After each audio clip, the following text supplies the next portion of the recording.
Good afternoon, everyone, if you happen to be on the east half of the United States, and good morning if you happen to be on the west. Uh, Today's stream is going to be a little shorter than normal. We have the Game Awards tonight that I plan to watch, and if you want to watch along listening to me make fun of Geoff Keighley, you're welcome to. I will be hosting that a little before 8 p.m. Eastern Time. I don't really care. There's a half an hour pre-show. Has some announcements that are usually good and interesting, but it's always more cringy than the actual show, and I just don't feel like dealing with that today. So yeah, I'll be going up at 8, and hopefully it'll be good. Until then, I don't know what we're going to do in Tears of the Kingdom today. I put some thought into it, and I don't know what we're going to try to accomplish. Might just be a mix of things, might just be Koroks, we'll see. Hard to say. Last time we were upgrading our gear, which was pretty good.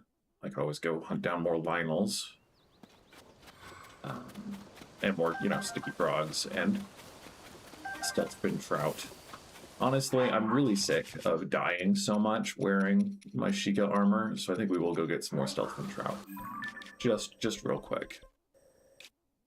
The Car Island is where they showed up the most. So we'll see about that. YouTube just this week changed how the live stream window on YouTube Studio works, and so I'm hoping everything's fine. I was unaware. I don't watch their update videos because they're usually just cringy.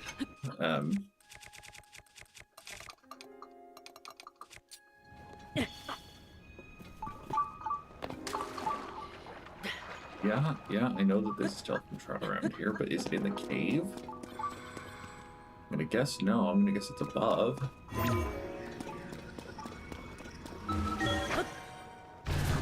Anyway.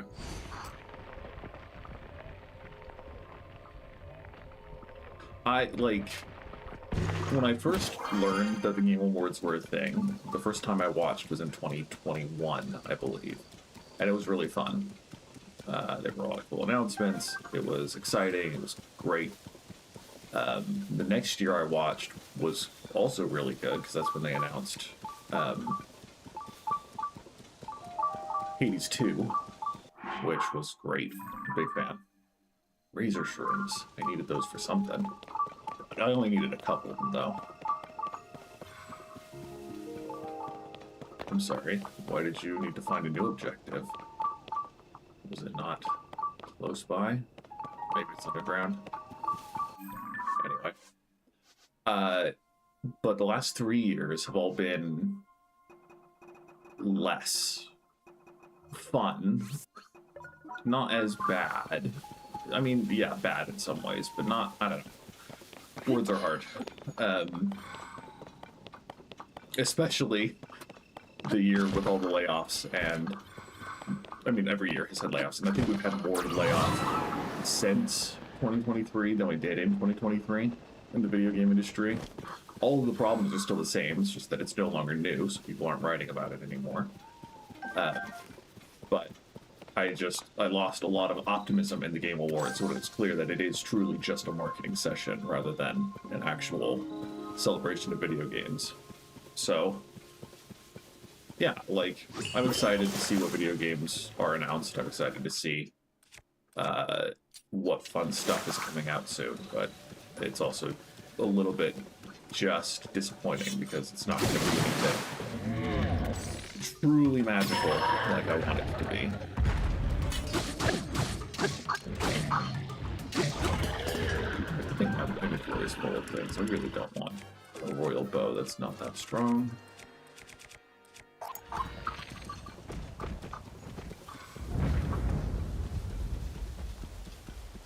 Anyway, my cat is hanging out in my room again, which is a wonderful change. He has been a nightmare so long. He has been screaming and whining and complaining and making himself and his needs the most important thing in our house. And I finally given in and decided to let him hang out in my room with me. So I will have to get up at some point to let him out, because dinner, or not dinner, his lunch is going to be in a few hours, and he usually will. He needs to get a good scream session in before his lunch. Those are just carved, that's not stuff in the crowd.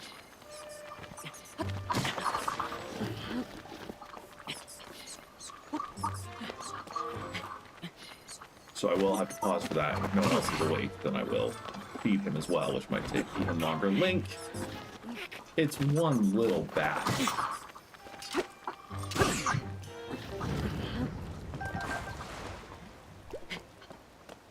I hate the rain.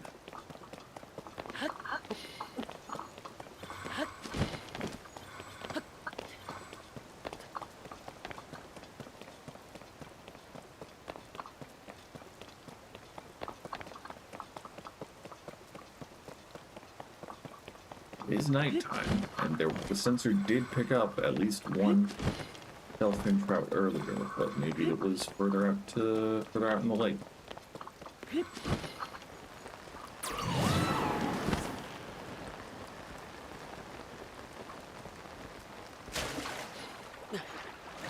Things do take time to respawn, and in-game time has not progressed that much since we were last here.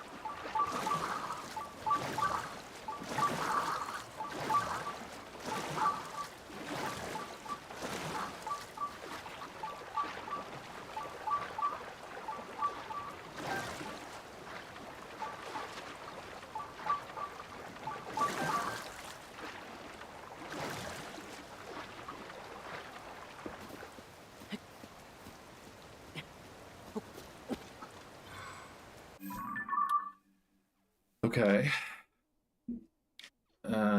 The other place that it says I don't need Hyrule Bass. So it's just the Great Hyrule Forest. There is Lake Saria. I don't think they're in Lake Saria though, and I know they're not in Mido Swamp.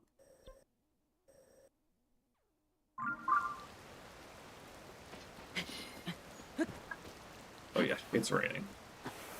Clumsy me.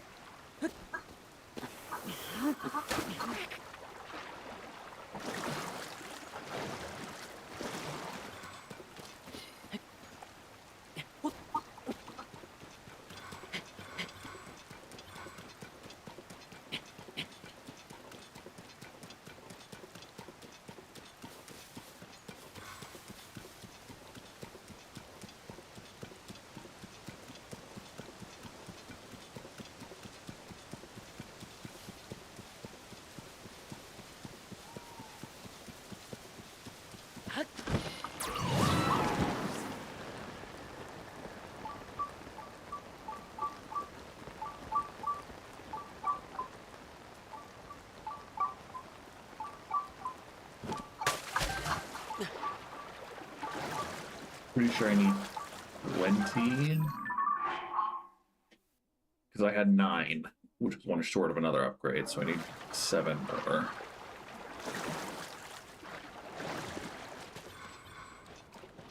Hey, goodbye, rain.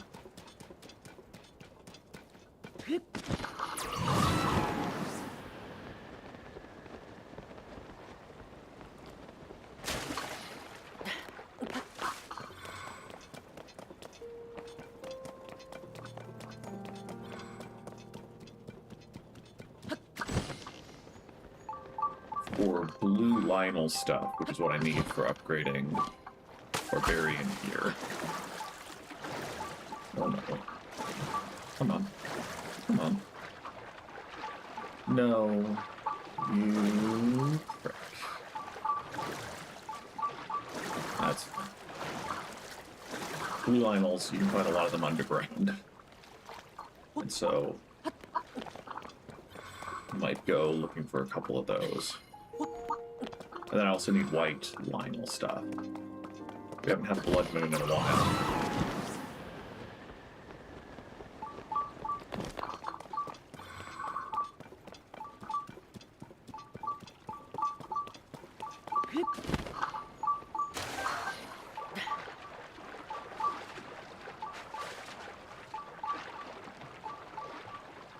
Scared fishy.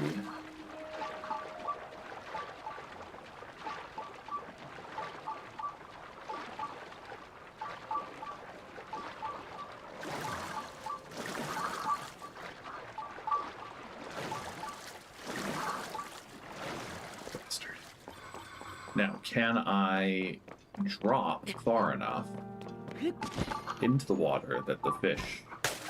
Yes, I think it did swim back up a little bit, but...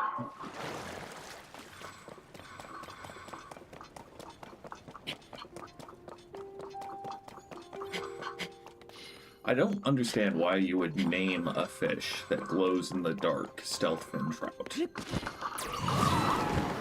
It seems like the opposite of stealthy, because during the day, it's not like it's invisible. Very, very little about the fish's design implies stealth. The silent shrimps make a little more sense, because they're a very dull color that blends in against the background of the grass pretty well in Hyrule. And silent is one element of stealth. And I mean, as far as I'm aware, as far as I can hear, all mushrooms are pretty silent. But a fish whose primary attribute is that it glows in the dark does not seem stealthy to me. Could just be a me thing, but I don't know. It seems like we're getting fewer stealth fins, but this should be the last thing we need. Ooh. No, we're gonna do that because I will not have enough stamina to get back out. I suppose I could have just teleported out, but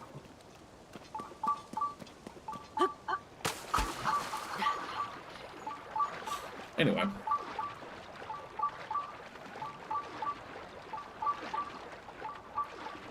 So I think my money is on Expedition 33 winning the Game Award this year. It's just been the poster child of everyone for all the time since it released. Like, it's everyone's favorite. Many people have described it as a life-changing game, and I don't think any of the other candidates truly are as impactful in the same way. I wish, if I could pick one that I wanted to win, I would probably pick Kingdom Come Deliverance 2.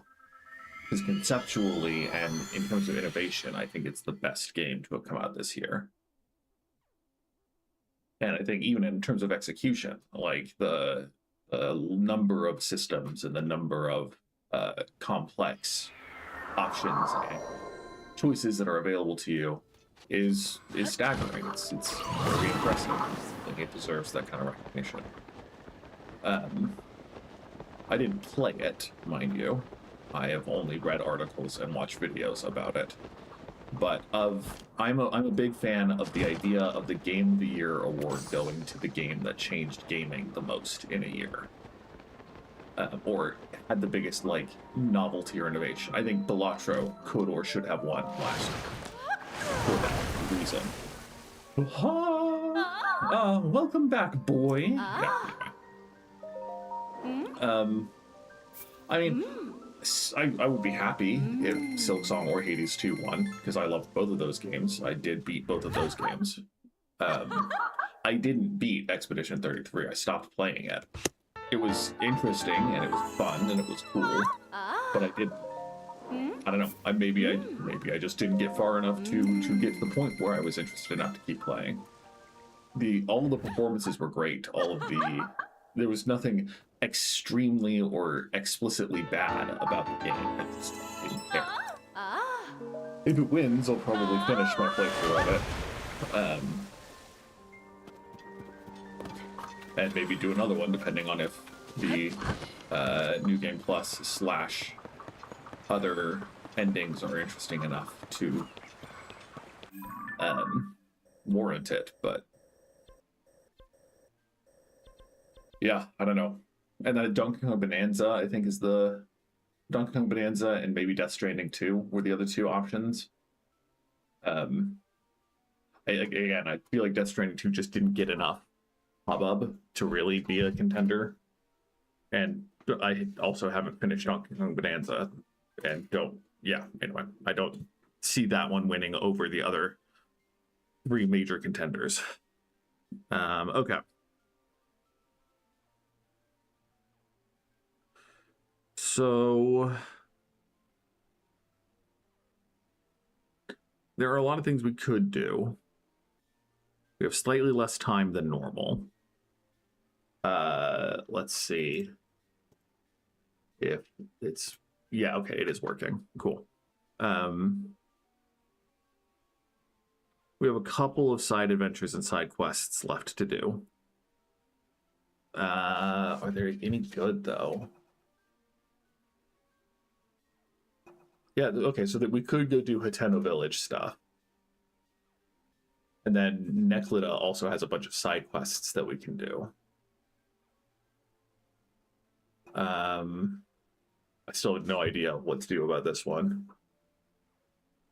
I'm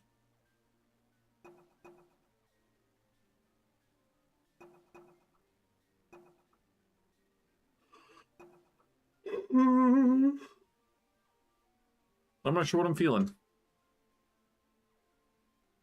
I'm saving the voice notes for the last stream. I want those to be the last things that we do before going to fight Ganondorf.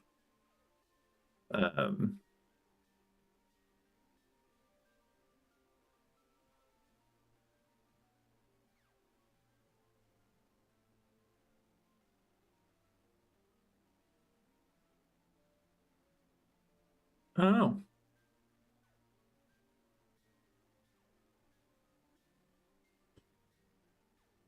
Maybe we just go fight everything that's left on the surface and see what we can do. Because there's a bunch. There's a bunch. We want to hide discovered ones. Ton of these bastards to go fight.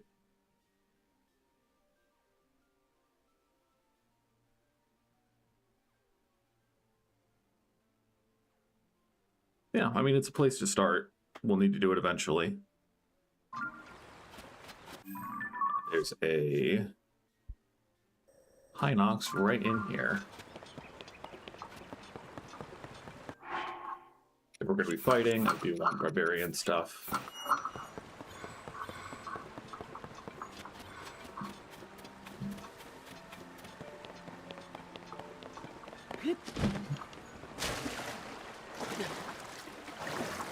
Streaming puts me in a weird place with a bunch of new video games, because when a new game comes out, I usually stream the first bit of it, but I want to be playing it far more than one stream a week would ever account for. So like with Metroid Prime 4, did one stream, and then was playing it, Donkey Kong Bonanza, Hollow Knight, Hades 2, all these games that came out that I really liked. I did one stream and then played it on my own, which is interesting. If I played shorter games, it would be more reasonable to not... I'm sorry, words are hard. It would be more reasonable to play the game all the way through on stream. My favorite Royal Halberd, I think. Yeah, I have a good number of slicing ones, so we can take a...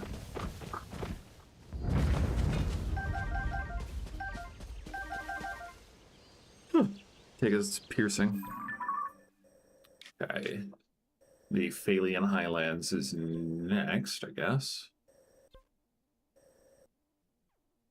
Best way to get up there, though.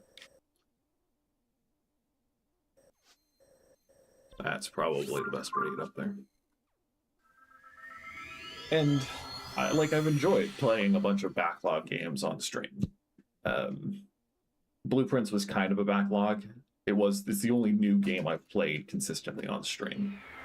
And I do feel like Blueprints could have done more at the Game Awards. I mentioned before that my belief of why it wasn't nominated was because of its esoteric nature and the slight failure of navigating the RNG elements for making the game completable in a more consistent way. That's definitely a design choice, I think, rather than a design flaw. But many people didn't like it, and that would be my theory as to why it was not nominated. Anyway. But yeah, it's finding a game that I want to showcase, but also don't want to play day in, day out is hard. And since I don't stream day in, day out, I can't just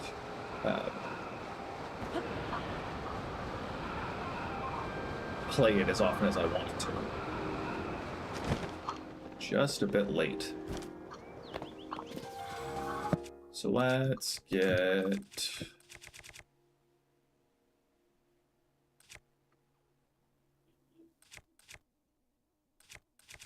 I have an abundance of Pokemon, and we can do that.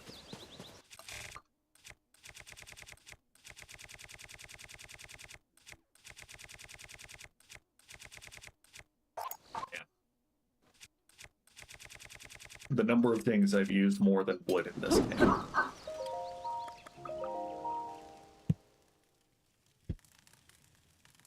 And we'll see, like, maybe there will be other games that come out and it'll be less than backlog. This stream will become more than just backlog clearing. The new Fire Emblem game, I mean, it's one that I desperately want to play all day and night. But also could see myself playing on stream as well, depending on whether it's any good.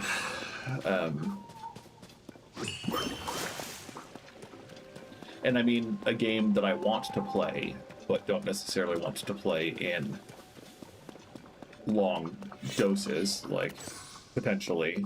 I haven't decided if I'm actually going to try to play Resident Evil 9. I'm very interested, but, oh boy, scary.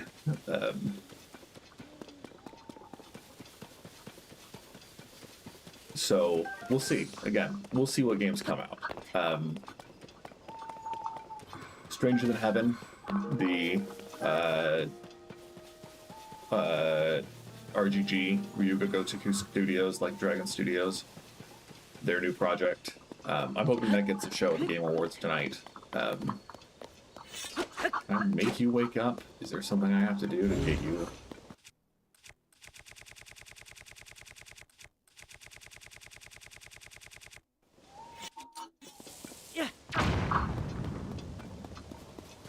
Anyway, I'm hoping that features, and that could be a fun game too. I wanted to pick up the Firefly. I didn't want to send all of you going crazy.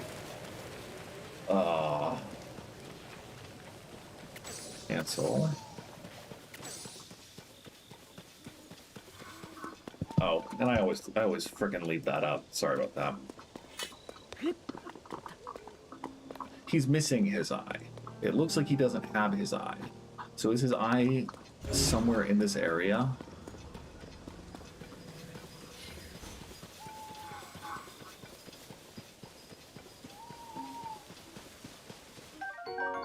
Toasty Silent Shroom.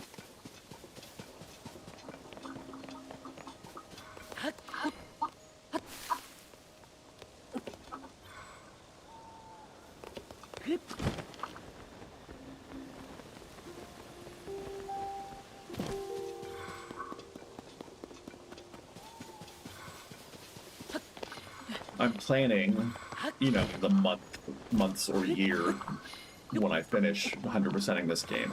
I'm planning to start playing From Software games as a good binge game for Thursdays. I don't know what I'll start with. The classic clickbait option is always to just play Bloodborne again, but it's low tier in my list of favorite From Software games. I mean, if at some point they ever announce a Bloodborne 2, I will probably take a train, do a stream of Bloodborne. But until then, I've never beaten Dark Souls 2, and doing it as a stream game would be a reason to do so.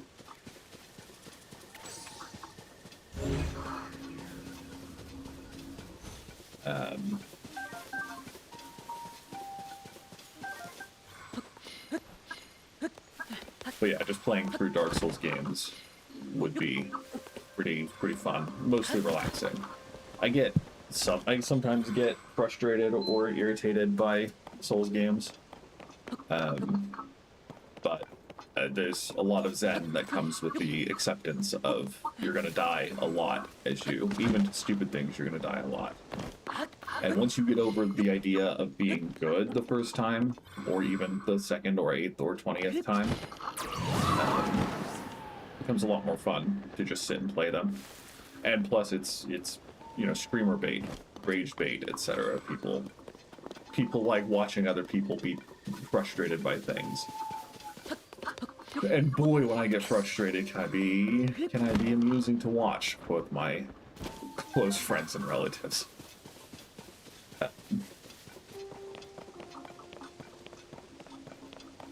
Yeah, I don't know what this guy's deal is. I know I've been casually looking for an eye while walking around, but it doesn't seem like there's... It's possible, since this is so close to, maybe not so close, but it's possible since it's close to Zora's Domain, or Kakariko, there's a quest associated with this guy. So I'm just going to leave him be and go find a different target. I think we're going to go southeast. There's a Talus, and then 2 Hinoxes and 2 Taluses.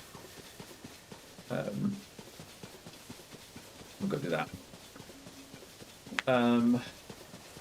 I still haven't, because Monday is the go-to. I stream Mondays, Thursdays, and Fridays. Friday is the day where I set a game mostly to play through. It was Blueprints until recently, and now it's Armored Core 6. Thursday is a set game for sure. It's the most consistent set game. Because I'll sometimes do aberrant streams on Fridays. But Monday, it started out being Legend of Zelda Monday. And that's where I played Wind Waker and Twilight Princess. But I didn't want to play Skyward Sword for whatever reason. And I didn't want to play Ocarina of Time or Majora's Mask. And so it's become a flex day where I play whatever I feel like or whatever I am interested in using to fill time. And so it's, aside from the fact that most new games come out on Thursdays, it's the best day to do new games and experience novelty. But again, it's usually a few days behind the hype of release. So it's tough. I have enough things that happen on Mondays that I don't want to swap Thursdays to Mondays. Even though it might be more convenient for the aforementioned reason of game releases.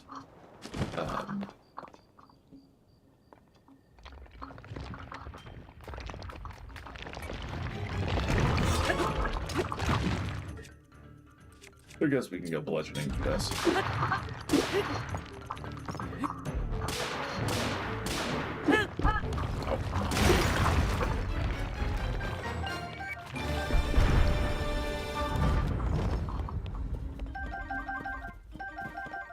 The other benefit is that I can make a bunch of weapons using all of the drops from the bosses that we're going to go kill.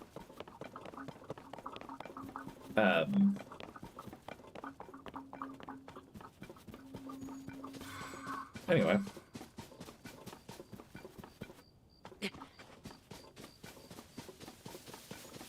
There are a bunch of cool games that have had demos recently.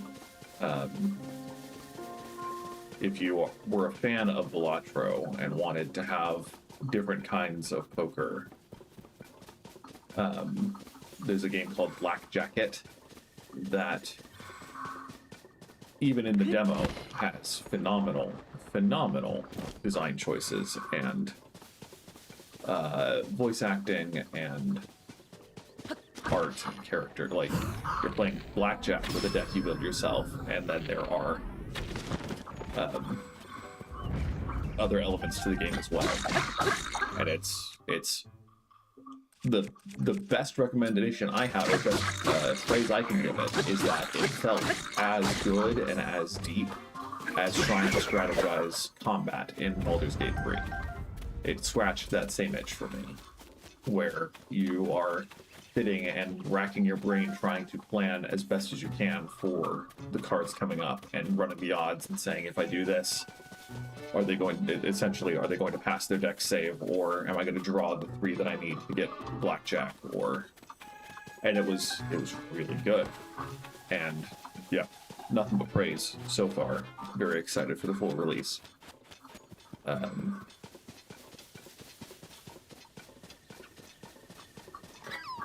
There's a game that came out that I tried the demo for and learned something very important to know about myself. I believe it was called Unbeatable. It's a rhythm game that had a trailer at one of the recent game showcases.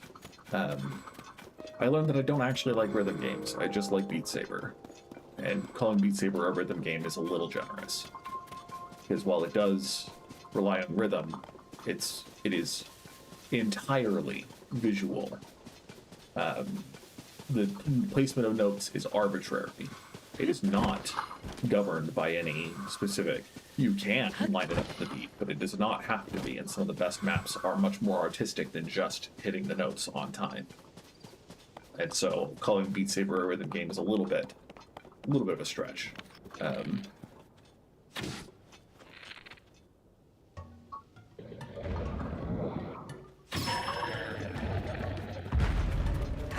But I played the demo for that, and it seemed good. It seemed very much like Beastie Ball, in that a surprising indie game that has a meaningful story with interesting characters. But unlike Beastie Ball, I'm bad at the combat and have no desire to... I say combat. Bad at the gameplay and have no desire to learn how to play a rhythm game. That isn't motivating me strongly otherwise. But I think it looks good, and I think it has a lot of potential if you're a fan of rhythm games.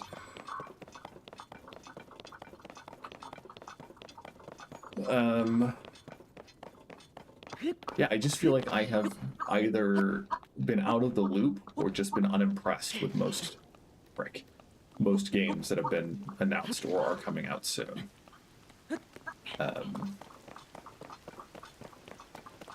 Pragmata looks really interesting, with a big ol' asterisk.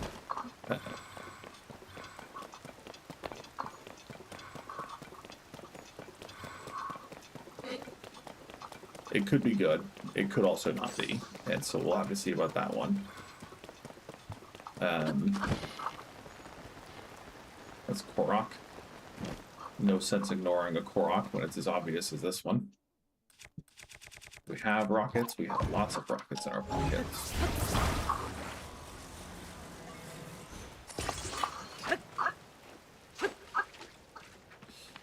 Fine.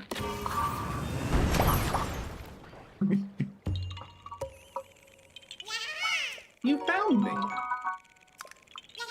Bye-bye. I love watching.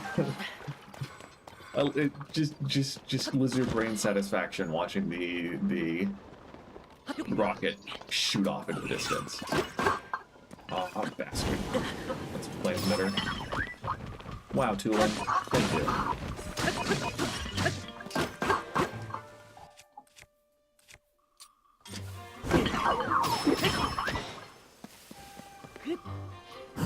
Another Stalmox. Who also looks like it doesn't have an eye.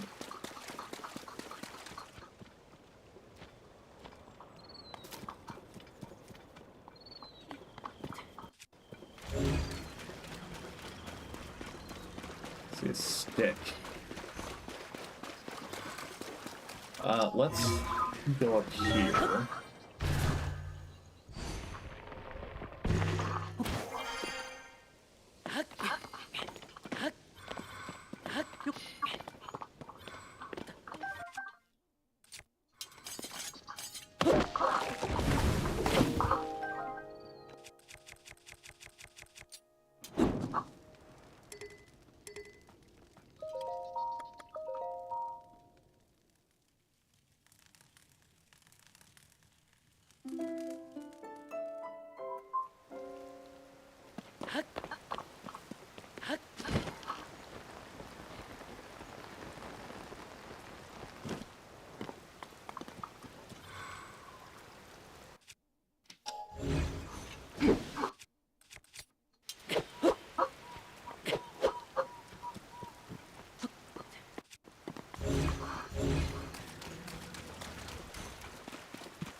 Maybe we go run to the other end of the pond and see if there's anything there, and then come back. It's possible that just being too close to it, having it spawned in from the day, is causing problems. That seems like a bug that they would have caught, but you never know. Addison, what are you doing out here?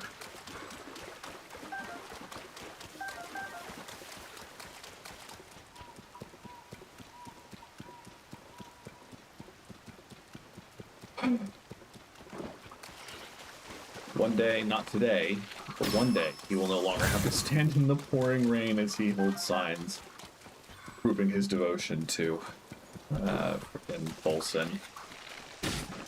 Hudson, whatever his name is. Ow.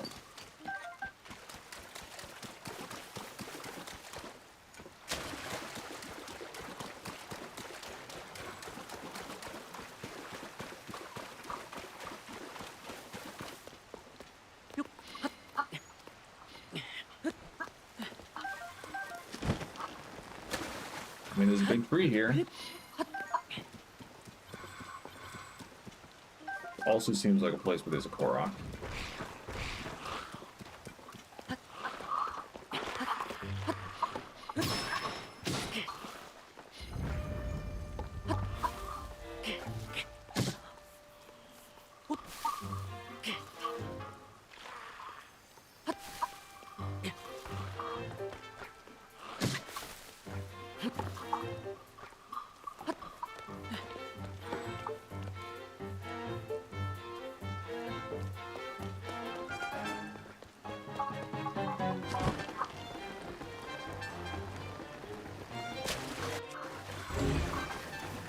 Bird's eggs up there.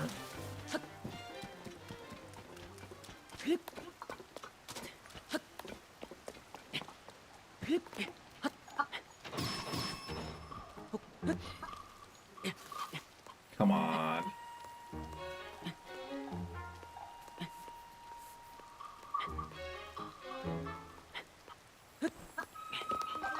More bird's eggs.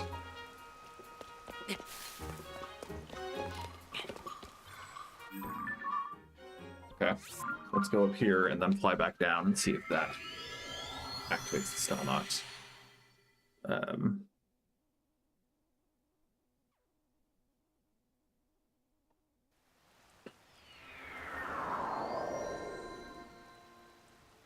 Anyway, I'm excited. I am excited for the Game Awards. I'm excited to sit and watch and enjoy. It's fun to just sit and have something to look forward to and to watch sometimes funny and entertaining presentation.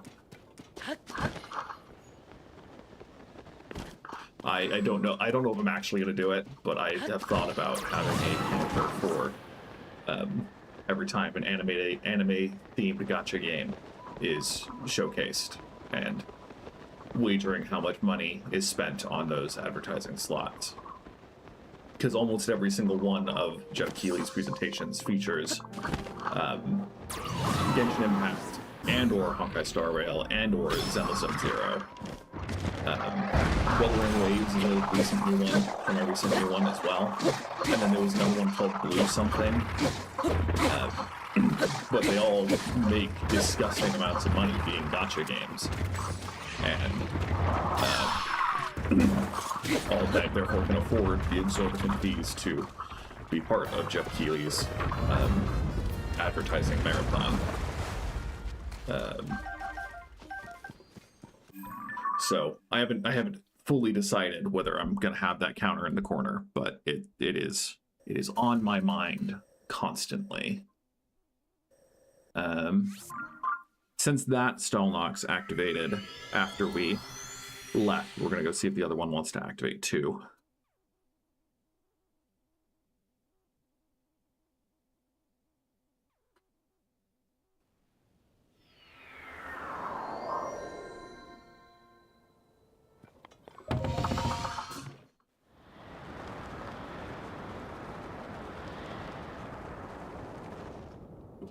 Excuse me.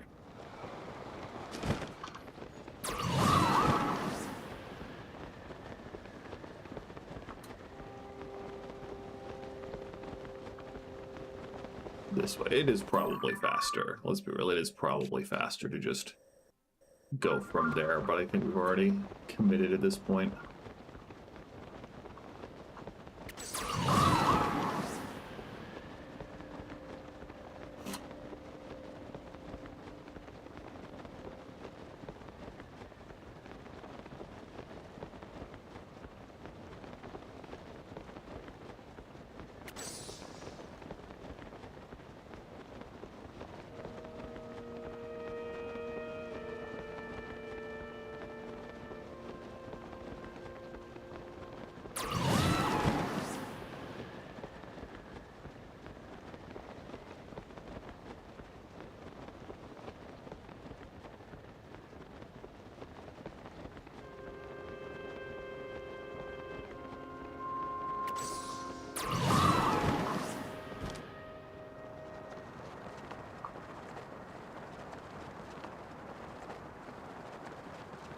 I think it was right here. Yeah. Wouldn't you know it?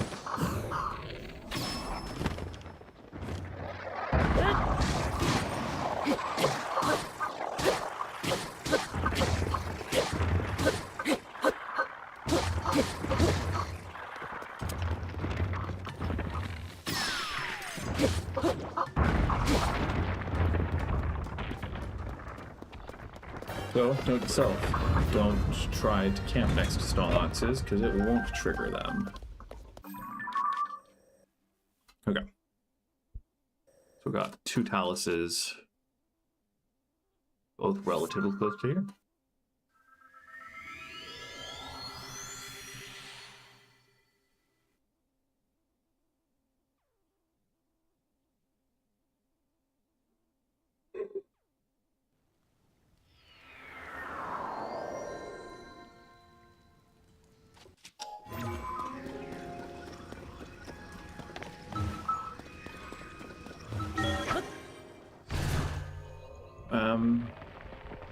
A lot of what I've been playing recently has been games that I missed in years prior. I think I'm 3/4 of the way done with Final Fantasy 16. That's a rough casual estimate because that doesn't include the DLC, which, as far as I understand, only becomes available like near the end of the game.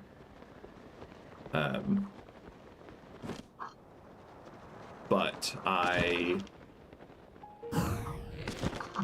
Astarion, what's his name, Neil Newbon, won Best Performance of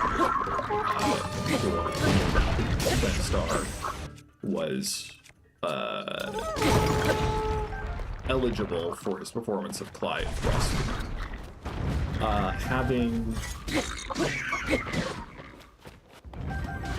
Let's see. I saw a GIF of Ben Starr reading something in his normal voice, and that gave me far more respect and appreciation for his Clive performance than anything else. Because Clive in a vacuum is kind of bland. He's fine, There are some good deliveries. He's much better at being angry than he is at being compassionate. But compared to what Ben Starr normally sounds like, I was very, very, very impressed. I'm no expert on accents, but especially because it sounds like he does a different accent the entire time for Clive compared to his normal accent. Could be wrong about that, but I am. It feels different in addition to just being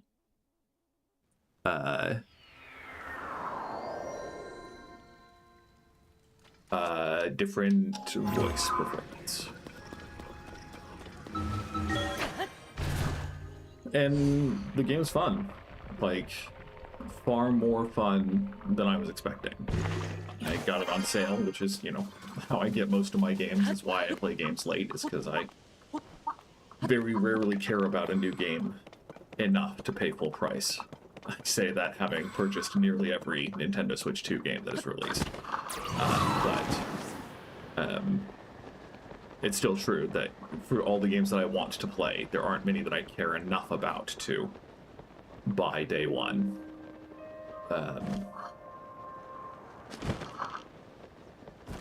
There's a bloopy here. Interesting. They will run liquidated.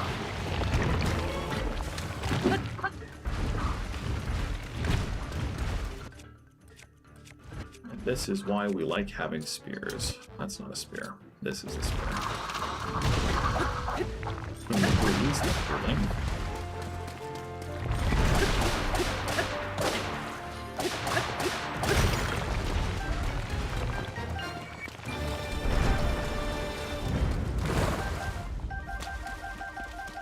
I don't think I need another Talus weapon right now, so then we'll leave that heart for now. Let's see. We've got a nice little loop we can go do. I say nice. It's going to be miserable because it's in Hebra, but a nice loop that will lead us through a bunch of these guys that we have yet to encounter. And we're probably going to die because three armor is not much. That's fine. We want to go right up here. That's probably in a cave. Fine. I said maybe we would go into that cave nearby. I completely forgot already. Because I'm tired. Anyway.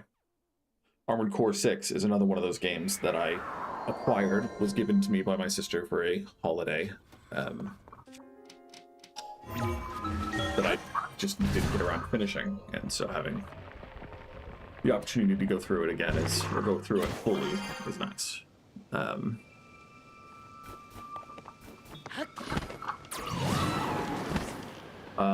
Otherwise, I've mostly been reading instead of playing video games, which I go through phases of. Similarly to how I will spend a month and a half watching like 5 or 6 different animes all the way through, and then not watch anything for 3 to 4 months.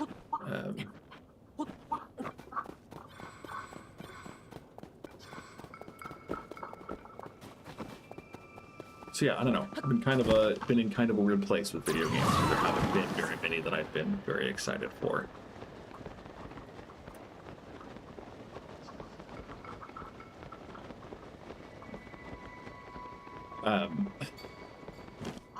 And the endless well of ideas that I will never be the one to personally implement. My friends and I were talking about how cool it would be to have a delicious in-dungeon survival game. And how perfectly fit the show is for being adapted to a video game if someone had the guts to do it. And the lack of good video games is a tragedy in our modern time. Because most of the time it's either just a bad fighting game, a bad gacha game, or a hit or miss quality RPG like the One Piece games. I don't know why it's so bad. I don't know whether it's the IP control, just the limited. They're not going to sell the IP to many people, and the people that will do it will be very, yeah, I don't know. Because it's not like there aren't enough like anime coded characters in good video games. We have the entire Square Enix library to say, yes, these anime coded characters are liked and the gameplay is liked and these are enjoyable stories to tell. Maybe it is just that there's already so much story with anime. Like, because the One Piece games, one of them I think is just a retelling of Dressrosa, if I recall, Dressrosa, or one of them is Enies Lobby. The Bleach game that just came out is a fighting game. And Dragon Ball has, you know, hordes of fighting games. My Hero Academia and Demon Slayer both have gotten fighting games. And presumably they make those because they sell. Because some people do buy and enjoy them. But I don't know, man. Imagine a game that... Imagine a game set in the world of Demon Slayer that played like Ghost of Tsushima or Sekiro or like... I think that'd be pretty neat, personally.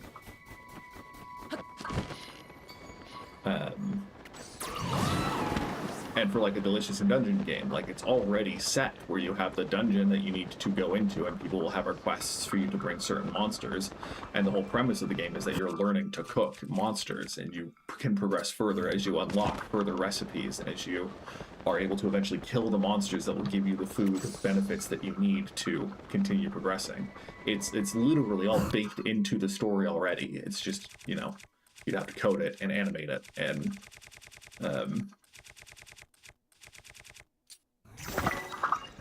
yeah, I don't know. Again, not a game developer. Can't actually speak to the difficulty of such a task. But yeah. And some of them, again, One Piece, the lore issue of each devil fruit only being passed by a specific individual. Each devil fruits per se, aside from the smiles, which are not good.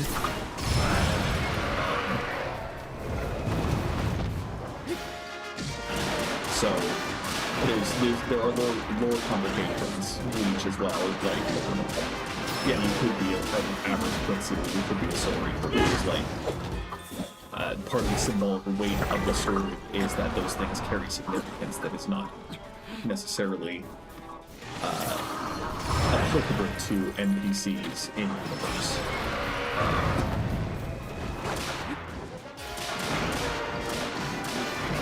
Well, I mean, like, I don't know much, if I'm being honest, I don't know much about the lore of Naruto.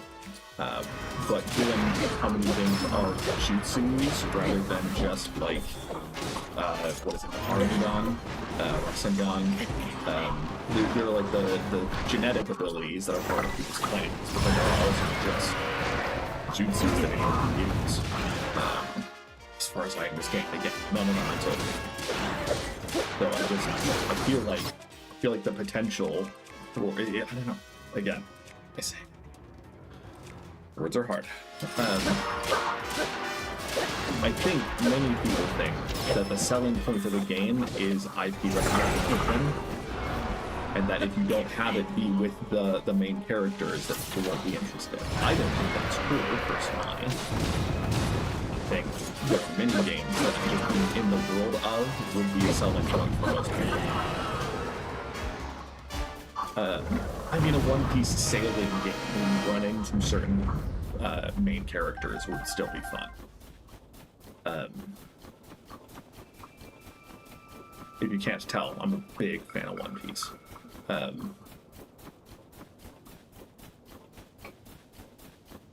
So, I don't know.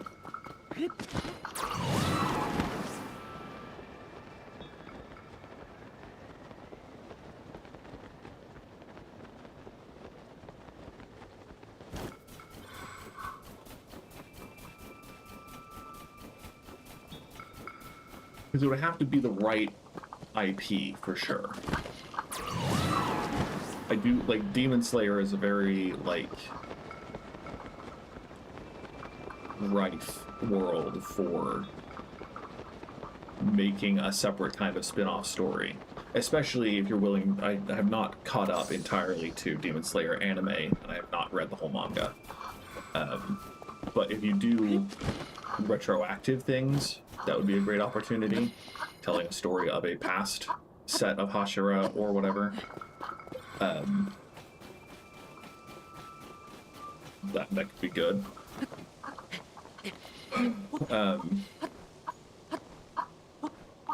I know there are people who are working on an Attack on Titan VR game, which sounds like motion sickness hell, but would be really cool if they managed to implement it properly.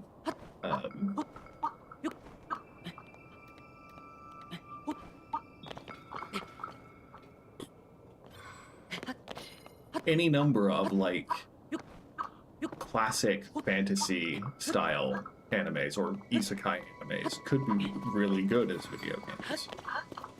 I mean, in that same vein, you could try to do a Dr. Stone survival game. I don't know how well that would go, but being a denizen of the village and going out and doing odd jobs for Senku could be fun.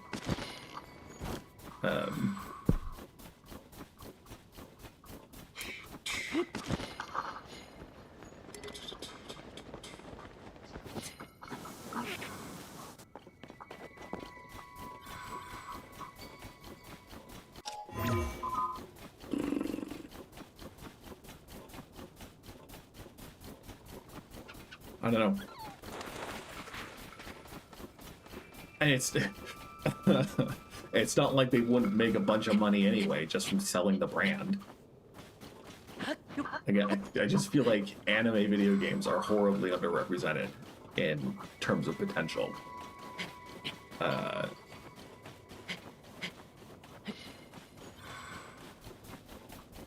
Even if it's not a freaking like adventure or action game, like there's so many good slice of life animes that would make great just Animal Crossing likes or freaking excuse me, not even survival, but just like crafting games, base building games, or whatever. Take any isekai, any trashy isekai, and suddenly you have a fun premise for a city building, base building, survival game.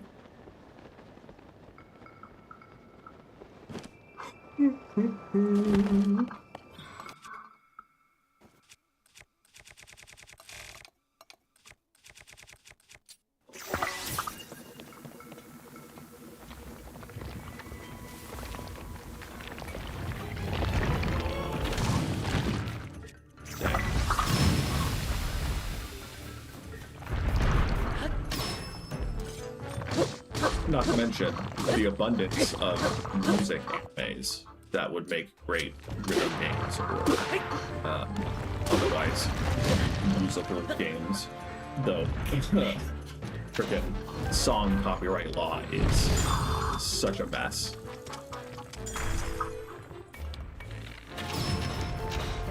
I don't know, especially with anything done by Sony, the copyright would be a nightmare to navigate.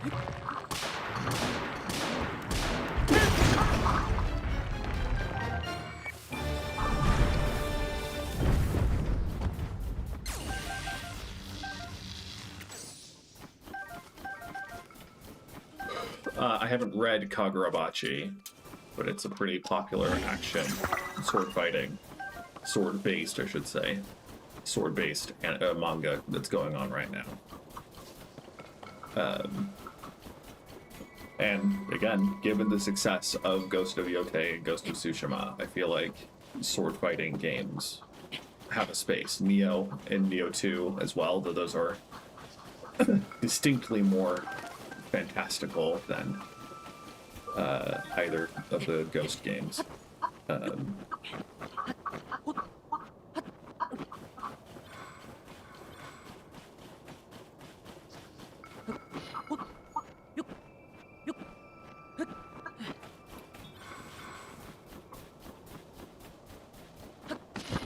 I mean, also, like, even if we're reining it in a little bit and we're being basic and we're thinking of like turn-based RPG options, like the number of magical girl animes that could be made into a Persona-esque relationship building turn-based RPG, it's pretty dang high. Like you could go Sailor Moon. You can make a Sailor Moon turn-based RPG technically, but I mean, more ambitiously, another manga that's been coming out that I have no idea if it's going to survive the next round of axing. But there's one called Magical Girl and Narco that is very fun and could be a very good mix of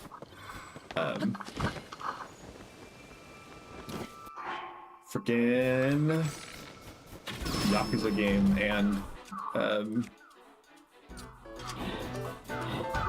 Magical Girl game. We would need more lore to flesh out what is actually going on in the world. Because so far it doesn't have that enough to carry a video game. But there's definitely potential.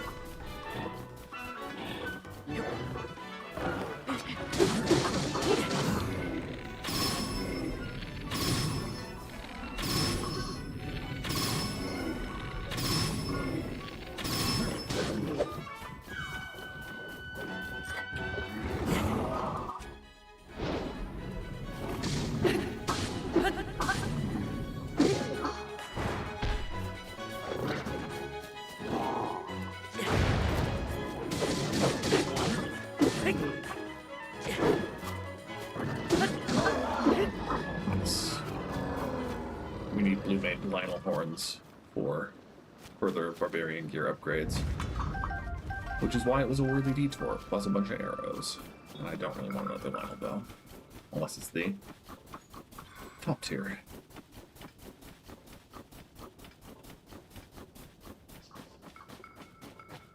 Anyway, yeah. Actual anime IP video games, more than just, you know, more Genshin Impact knockoffs. That would be my wish for changing video game stuff. Wow.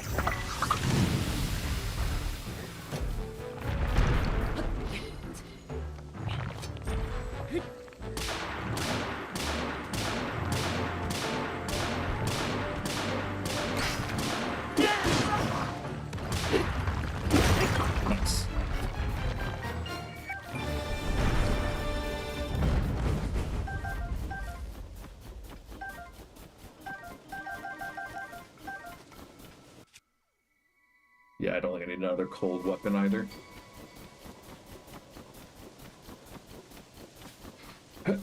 It makes sense that there isn't an electric talus, and it would be a pain in the butt to try to deal with an electric talus that you couldn't make contact with. But it would be fitting if there was an electric talus heart that you could get. Have a complete set like with Gleeok horns and whatnot.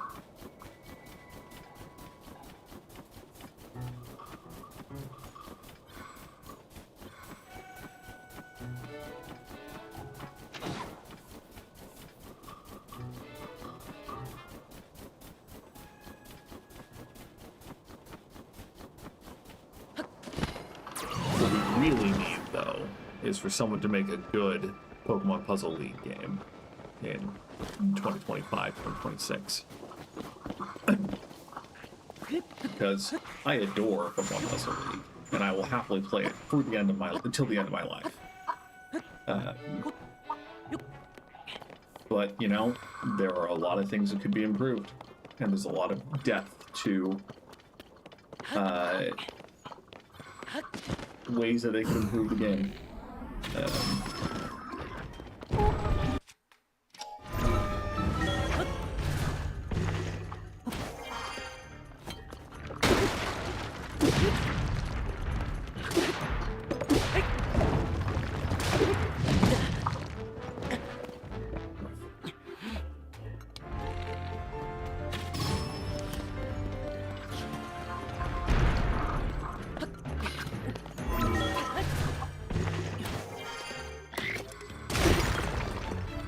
Plus, I would pay good money to have more flexible difficulty options in a Pokemon Puzzle League game. Or just attack game, whatever. And more complicated AI than just...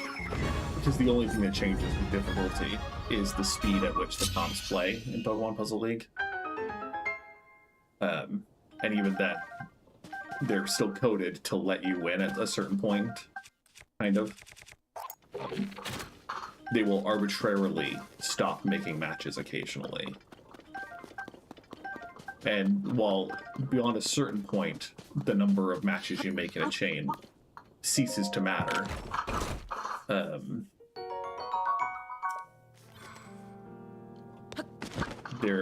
I don't know.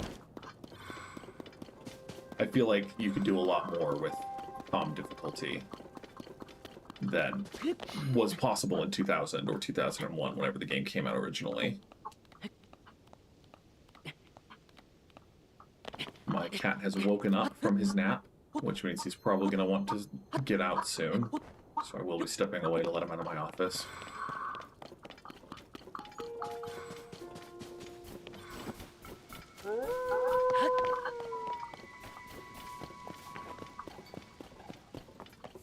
He's having his post-nap bath.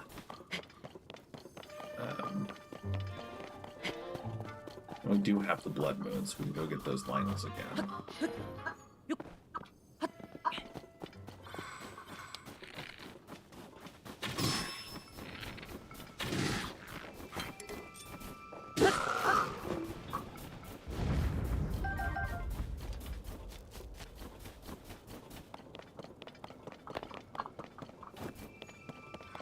Usually what happens is when this cat, his name is Bamboo. It's very cute.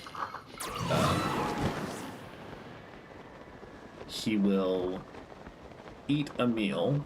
We have breakfast, lunch, and dinner for them, him and his sister. He'll eat a meal, and then he will nap for at least 3 hours.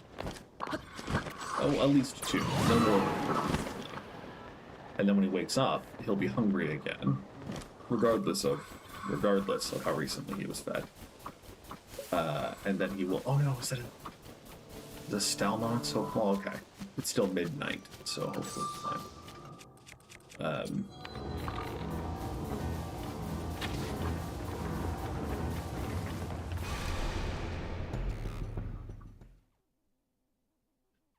He'll eat a meal, he'll go to sleep, he'll wake up hungry, and he'll harass us until it's time to eat another meal.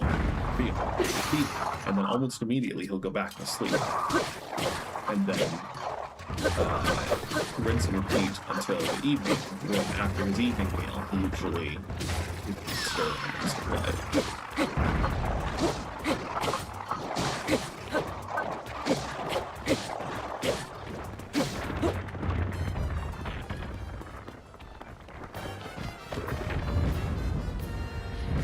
We'll see what he does. He might go eat his meal and then want to come back in immediately, which would be great. 10 out of 10. He's cute and very soft, and it's nice having a cat in a bowl right next to me, so I can just, you know, look over, get a bit of serotonin or dopamine or whatever it is that triggers when you see something cute.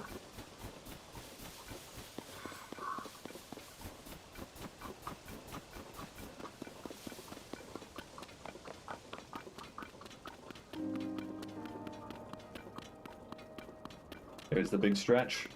I don't have a camera currently, or I would consider turning it on just so you can see him.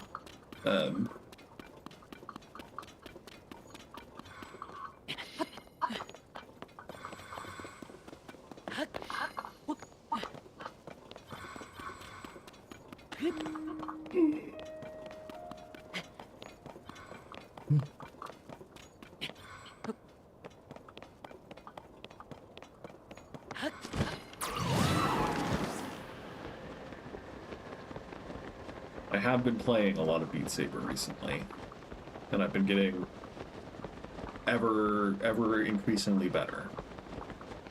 I'm at the point where, especially if I know enough the song already, I can pick up a beat map of 6.5 to 7 notes per second and not struggle at all, depending on the, you know, the intentional difficulty of the mapper. I'm not good for tech maps yet, not consistently, but no, we'll do. Jeez.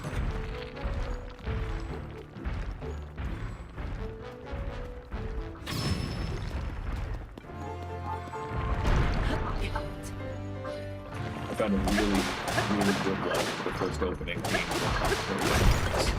And that's been one of my favorites to do. High difficulty, I'm trying to sweat it out kind of play. I don't know the name of the mapper offhand.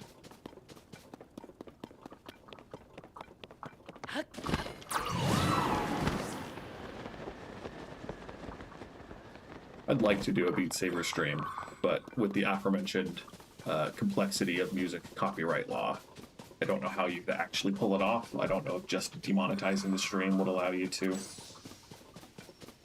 get past the Google censors of copyright infringement.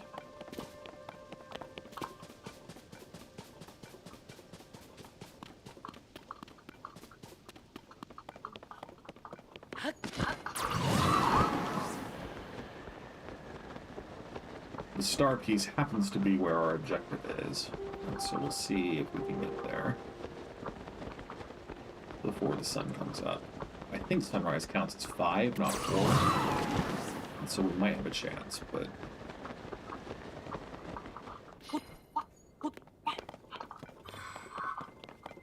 Bamboo has gone back to sleep, but his ears are perked up, and so the moment a door opens outside, it's over.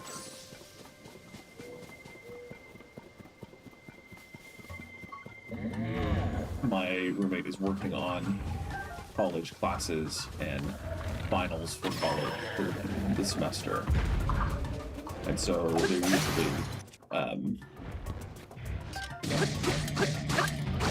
holed up in their room for most of the day, coming out to eat and to say hello to the cats.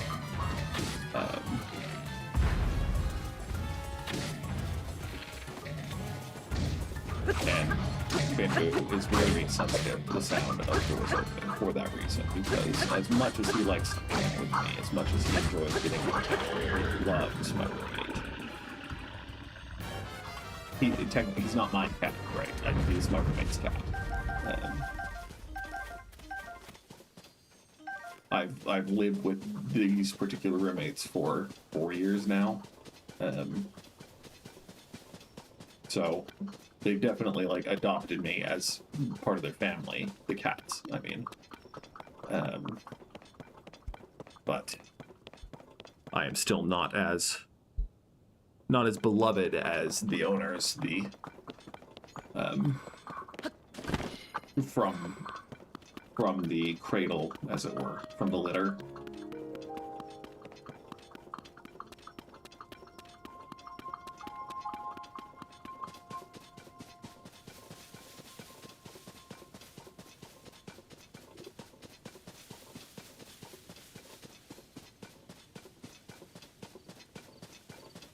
A hot air balloon?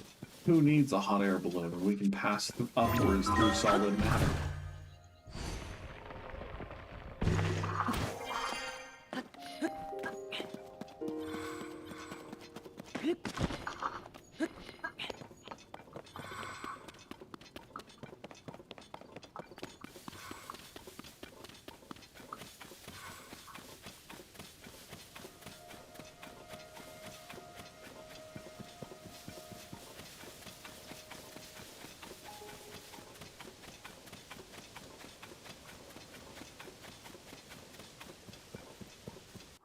I guess we could change our outfits again. A little softer on our weapons.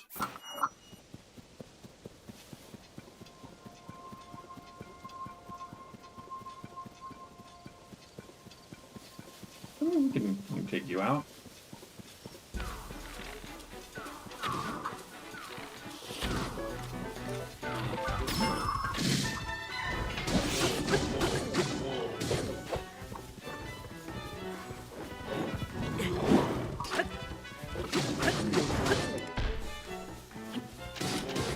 ready. Yeah.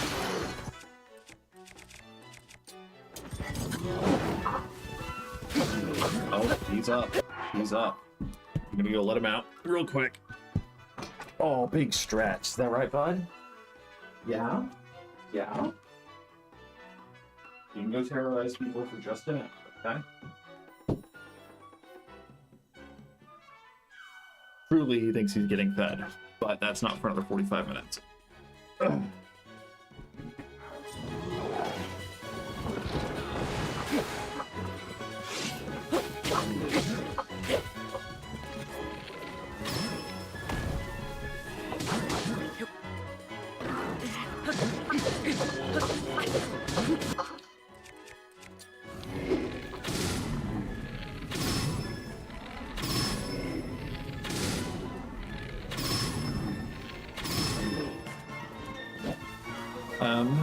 I have continued to play Metroid Prime 4 Beyond, and it's worth pointing out that while I'm having fun playing the game, while the game is certainly fun and it's gorgeous graphically, I don't think it is reasonable to call the game good, which is disappointing. If you've seen any of the online discourse, you'll know what I mean.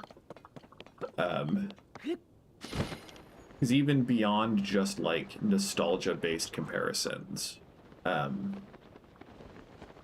it's really missing a lot of the complexity that made Metroid Prime 1 in particular very fun.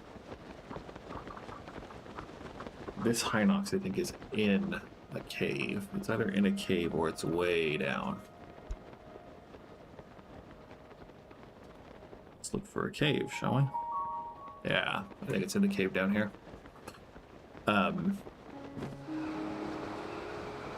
It feels like going from Luigi's Mansion 1 to Luigi's Mansion 2.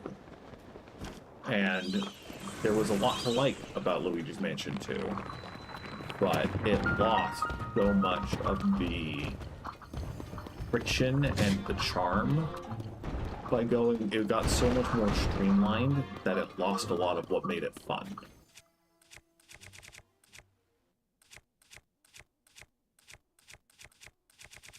What a time not to have a two-handed weapon I don't care about.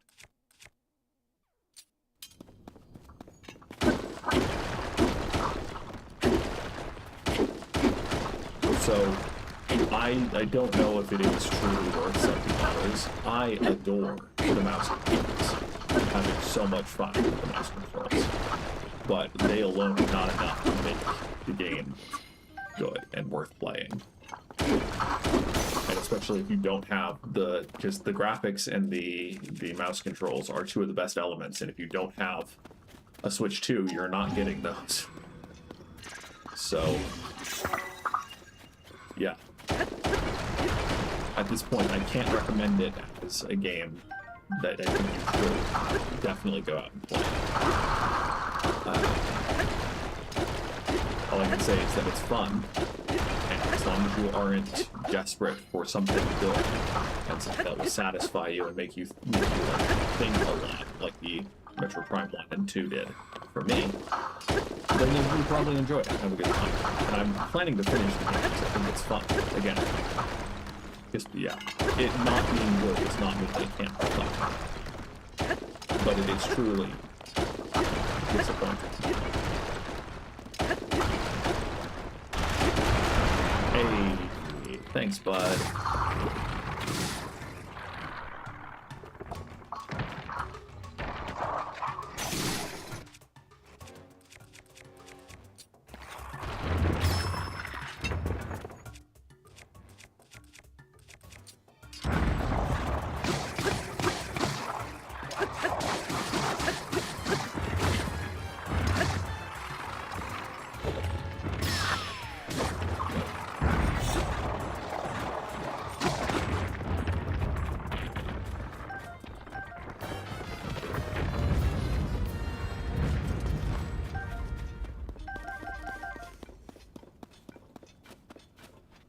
Cool.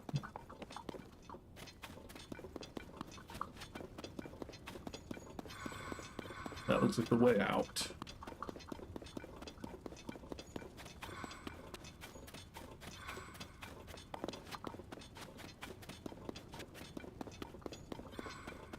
That looks like where we need to go. You know, Bo, if I go up here, will you join me? Hey.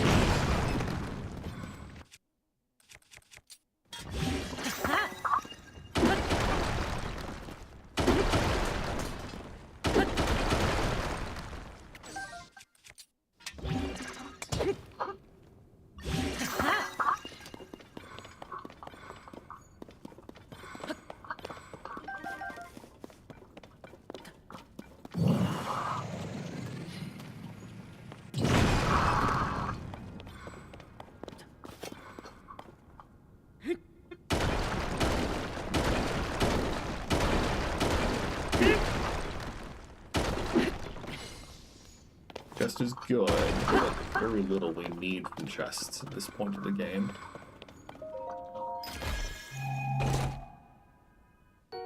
Yeah, Ruby's fine, but...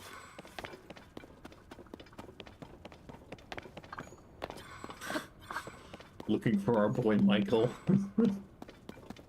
Michael Bubble Frog.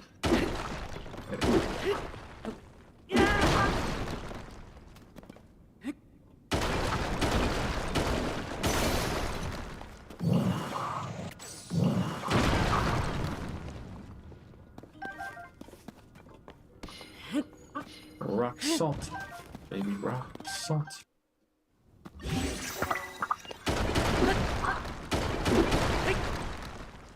It's worth noting that I only ever played Metroid Primes 1 and 2. I did not play 3, and I have not played any other Metroid games other than Other M. And I've been told we don't talk about Other M. Double jump. A strange crystal locked by defeated bullet frogs and caves. Its eerie blue glow may entice you to collect even more.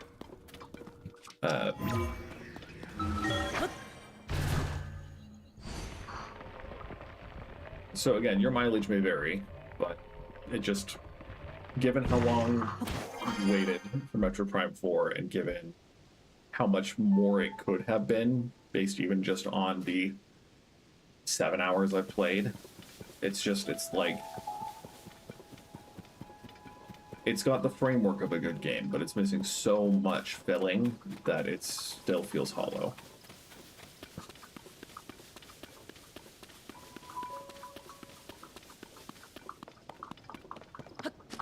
Yeah.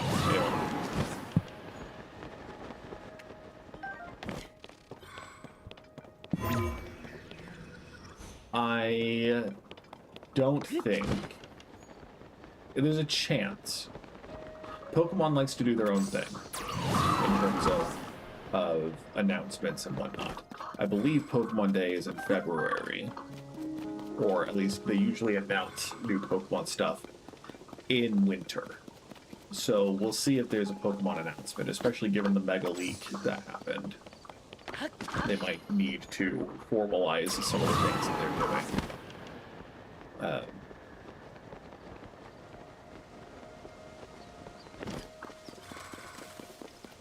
It would be cool to see a new generation of Pokemon soon, but, I mean, I'm very easy when it comes to Pokemon, and so I'm just happy to have a new game to play, mostly. And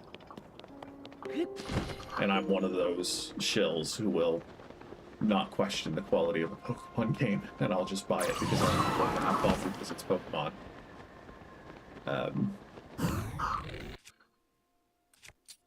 So, you know, castigate me if you will.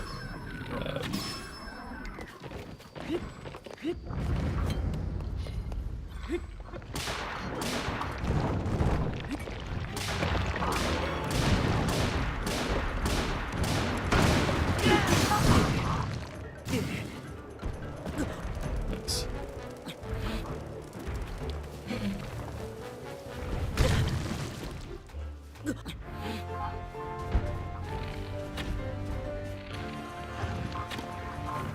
Peace.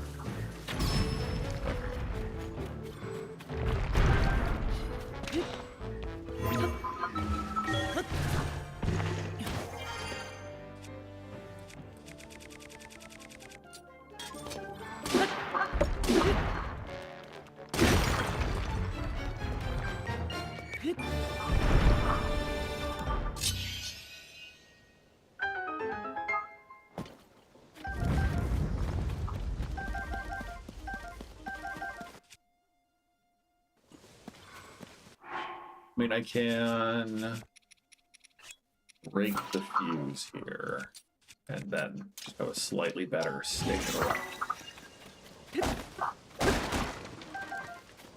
Ha! Slightly better, but not more durable. I truly was just excited. I thought of blowing something up. So, fail heavy to those arrows. Silver is all Reaper. That's fine right now. I mean, silver, yeah. Big fan of Zora weapons. Anyway, okay.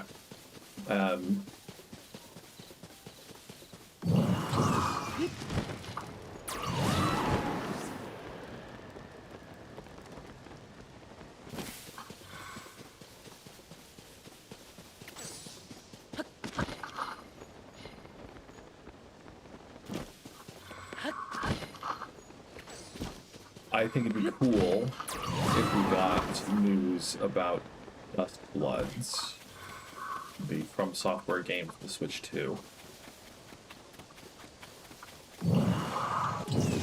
Because that's one I'm interested in, if hesitant about.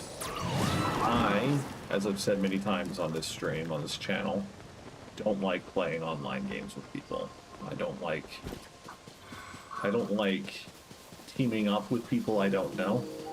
There are probably deep psychological things that we can read into about my childhood from the idea of being uncomfortable playing with strangers. But it being a PvPvE game does worry me, because I've never played an extraction shooter, I've never played any game of that vein. We're not going to waste our silver weapon here.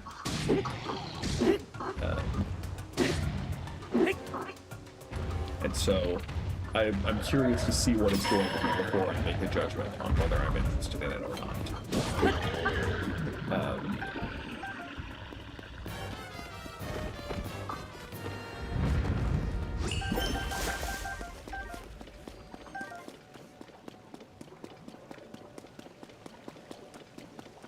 It has been 3 full years since Elden Ring, and 2 years since... No, Elden Ring was 2021. No, 2022? February 2022, and then Shadow of the Erdtree was June 2024, I think. So, depending on the teams that they have from software, they could have some kind of announcement that isn't just Duskbloods. Unlikely. It's likely just going to be Duskbloods, but we'll see. Insomniac was at the PlayStation State of Play a few months back with the Wolverine game that people have been excited for a while. That, you know, was originally announced in the reports, I believe in 2021. And so it's interesting to think that it might actually happen at this point.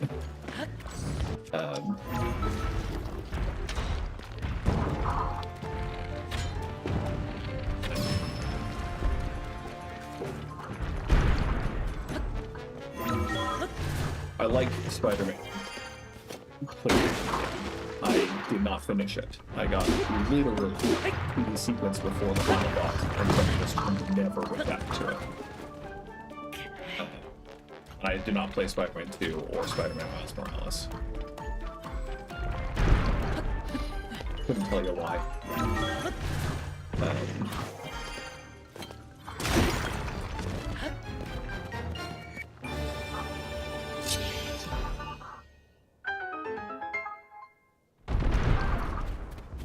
Yeah, truly, I just don't know what's going on in video games right now. Part of it is just all of the studio closures and the drama of the big players screwing things up for everyone. And part of it, I think, is that the big players are floundering in many cases, many respects, and so the best games that are coming out tend to be those indie projects that don't have millions of dollars of advertising to support them, but are just solid games that get spread by word of mouth. Word of mouth and content creators. I think content creators are the biggest reason that games become hits these days. Maybe not the biggest, but certainly one of the bigger reasons. Peak wouldn't be as good a game if it weren't for the ability to enjoy it parasocially with people that you like on the internet. Same with Repo and Lethal Company and all of the... I say tone indicator positive for Friend Slot. I think it's a great genre. I think it has lots of potential as a genre for helping to classify some of these games.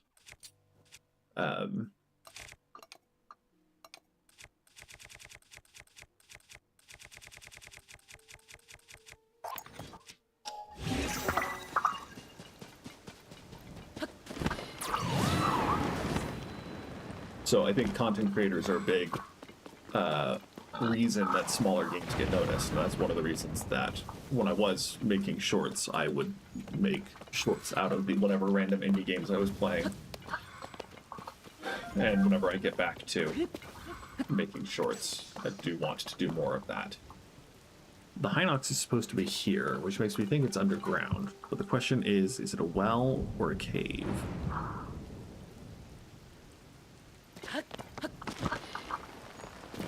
Or is it a quest? There's always the chance that it's a quest. It might be the Lookout Landing well that leads to where that Hinox is. So we'll go try that.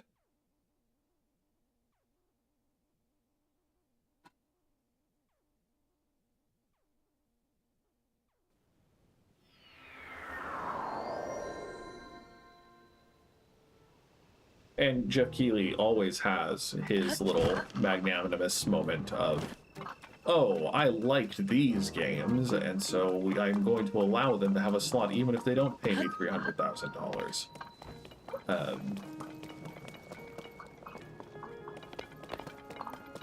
And so there will be some indie games that Geoff Keighley has personally selected because he's friends with someone or because a friend of his was like, oh, I like this. And again, the lack of good objective measurements for video games is a crime that is rubbed in every time we have one of these events where it is simply money that decides what a game is worth.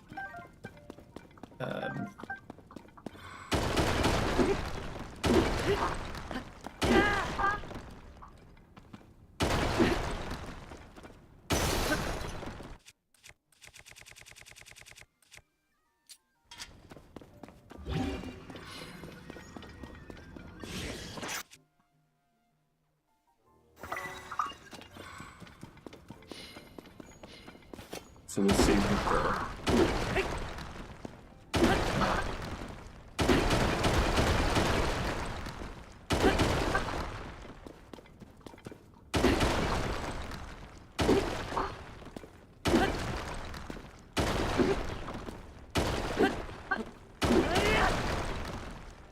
This is technically a well, not a cave, but there's the cave on our map that doesn't have a check mark that is in.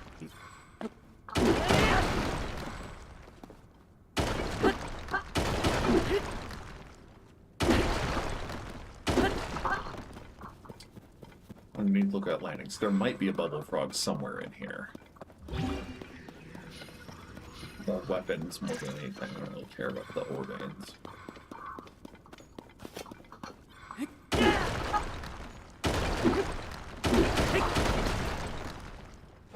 Hey.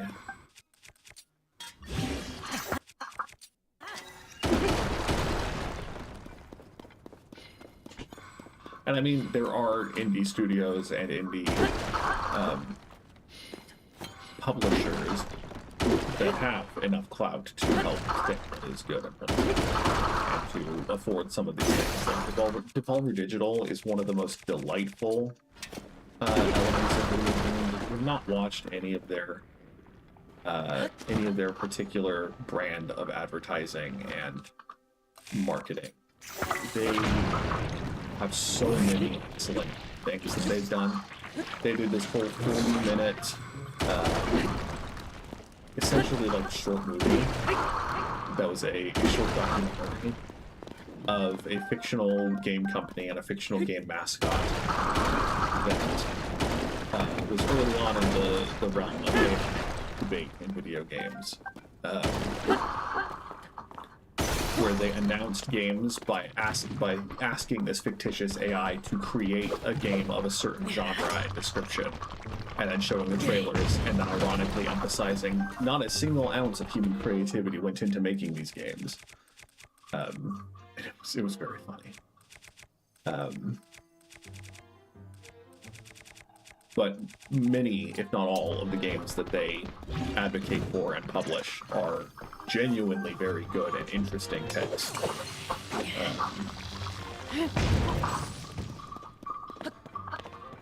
And obviously, Supergiant Games has established itself as one of the best indie companies out there.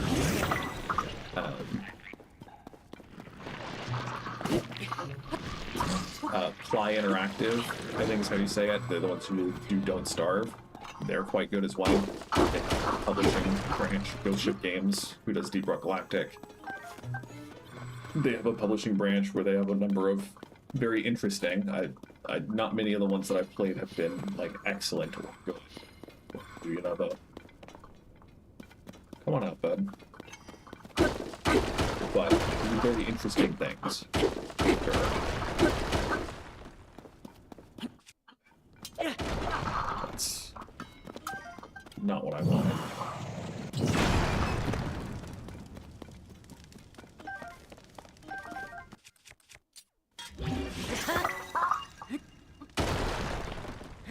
So there are indie spaces for video games that are not necessarily dictated and governed by sheer finance, but not nearly as many as to like foster true creativity.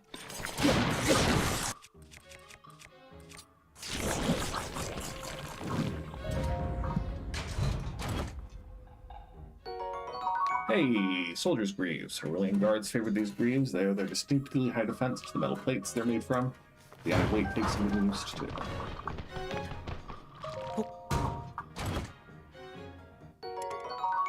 Royal Shield. It's fine.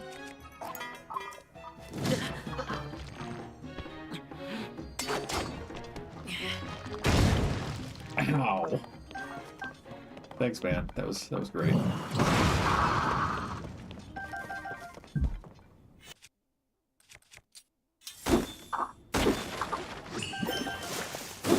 Is this a wall?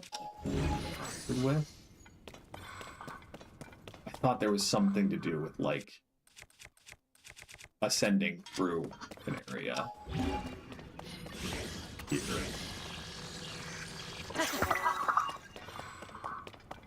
Does this make a fan, or does it make a bludgeon? Definitely does not make a bludgeon.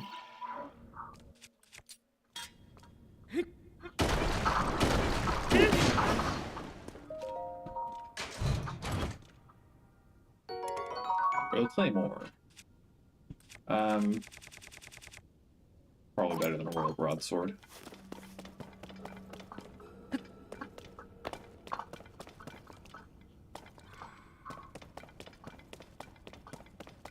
So this is just the up section. There is a down section. I don't know that we need to abandon ship quite yet.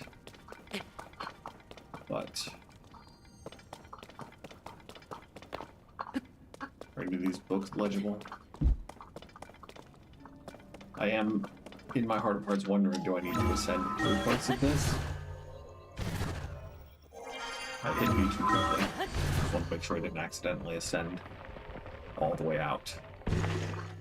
Yeah.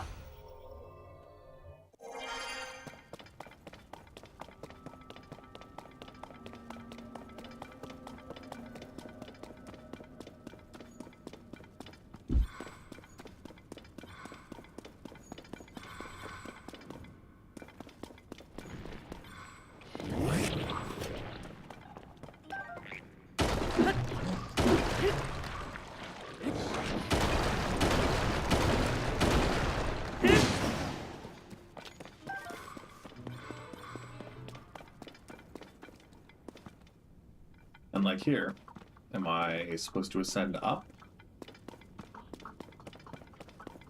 Make most sense. Yeah. But then that's just where we were.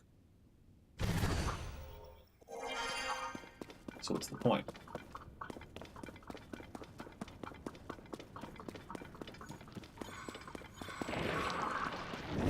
Okay, that's not just where we were. That is half of where we go.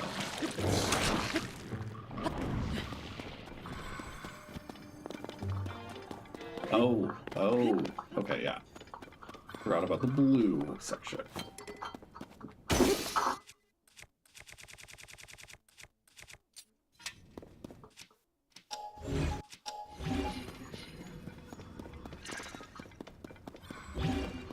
Any rocks up here? We're gonna have to jump down to one another rock.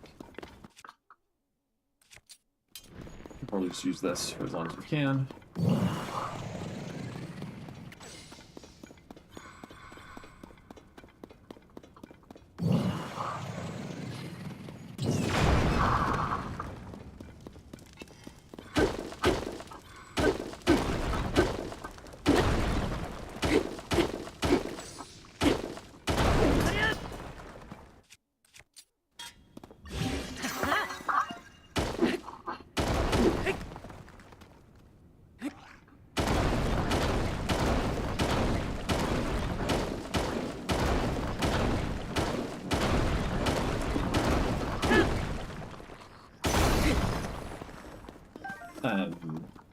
I believe it's Bitin Studios. They're the people who did both Cassette Beasts and Moonstone Island, I believe. They're also a good, consistent indie dev.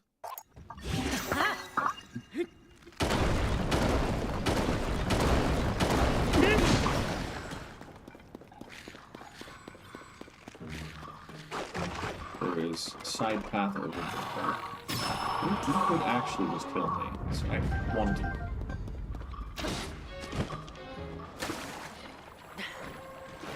Frogs. Tireless frogs, which are the good frogs.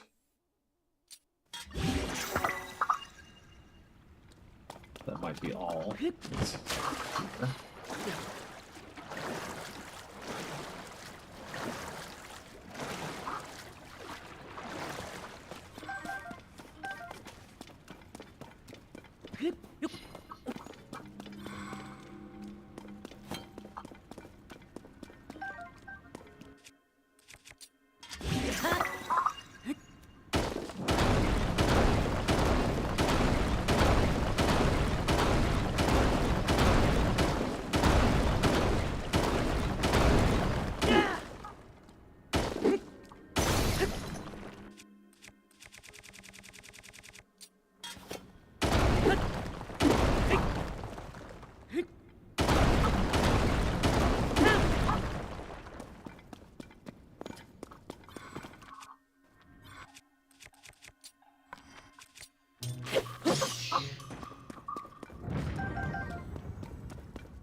Definitely more you up your piece.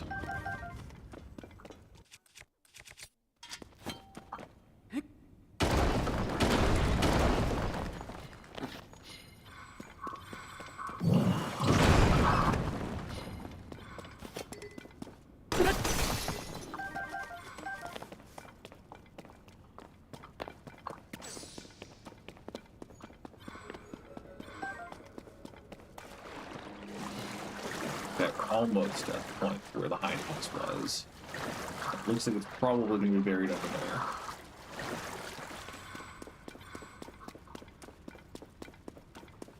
The autosave seconds that. Yeah.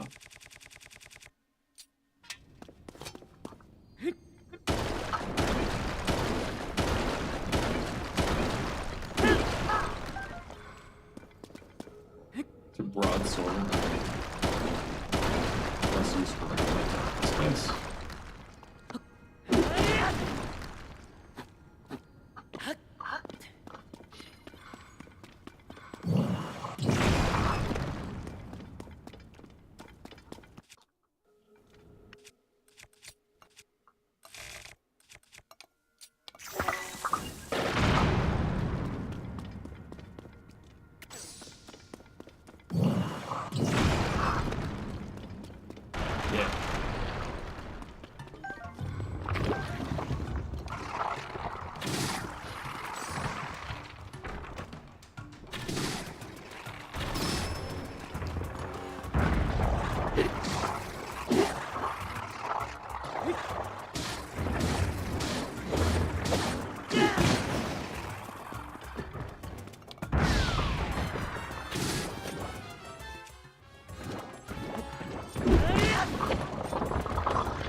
That should be more than enough.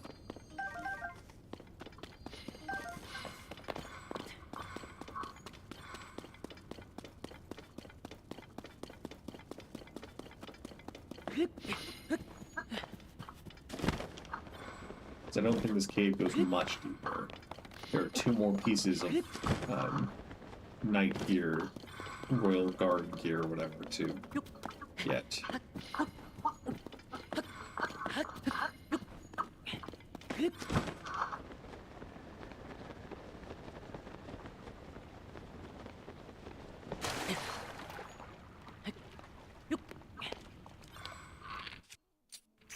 He is my captain. Screaming for his one 10 minutes, so someone will probably take pity on him.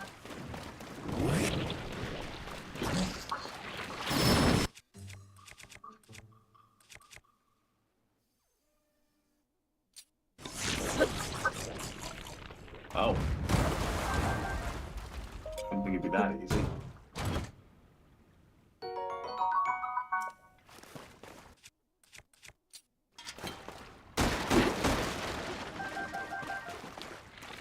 $310 arrows. That's a good place to be.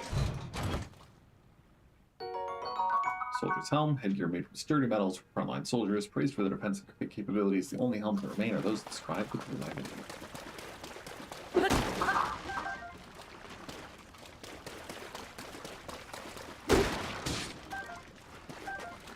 Sorry, killing your frog. Unfortunately for you, your juices are not needed to be living to be tasty and useful.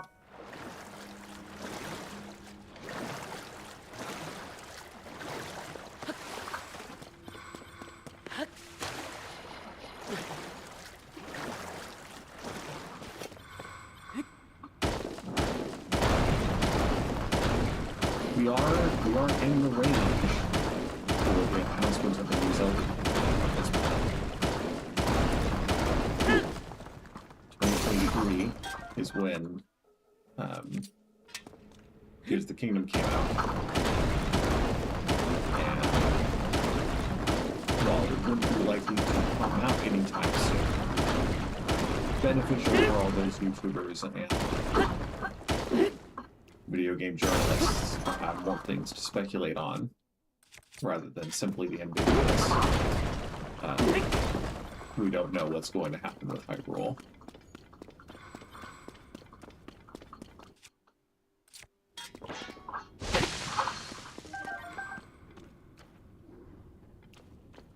crazy.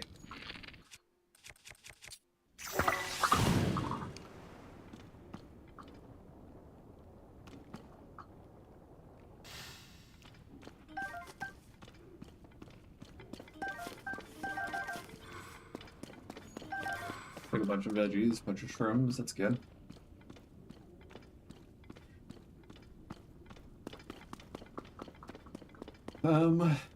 It's yeah, sure. It's worth a bomb flower eat. The stone cells work well. I still need these. Oh, and of course it gives us a bunch of flint instead of luminous stone, because why not, you know?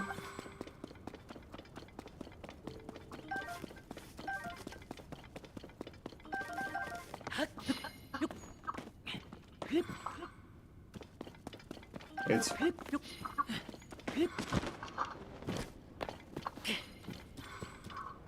question marks could be bubble frog.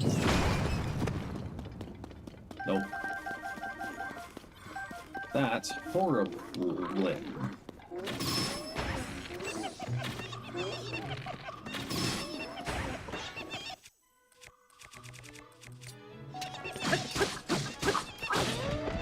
Again, the pervasive question of how long this cave.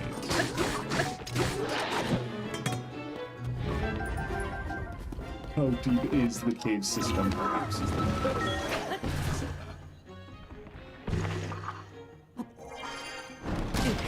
that. Ow, bud. Calm down.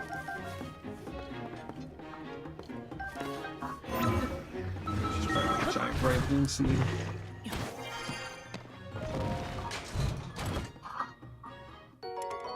Knight's halberd. Nah. Not a fan.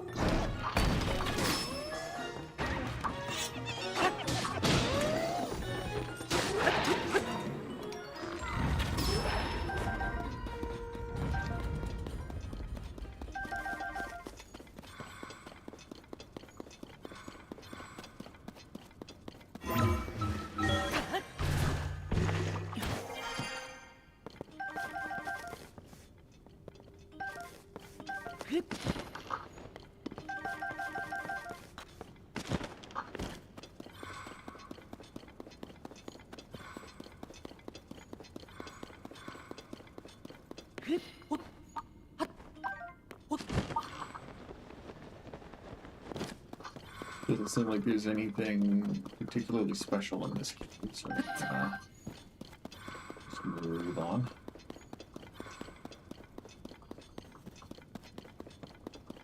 Assuming we can find the exit.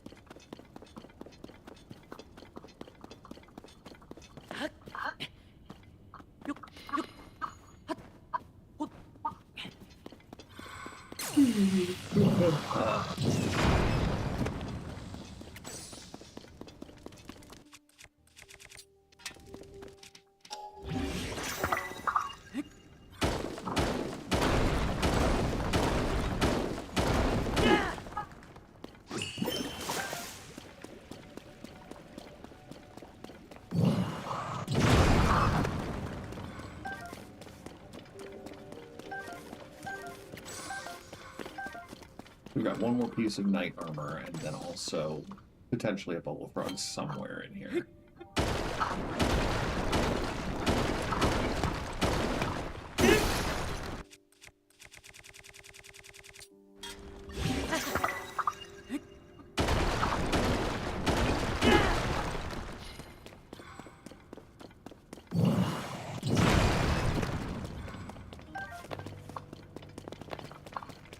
Presumably where the knight armor is.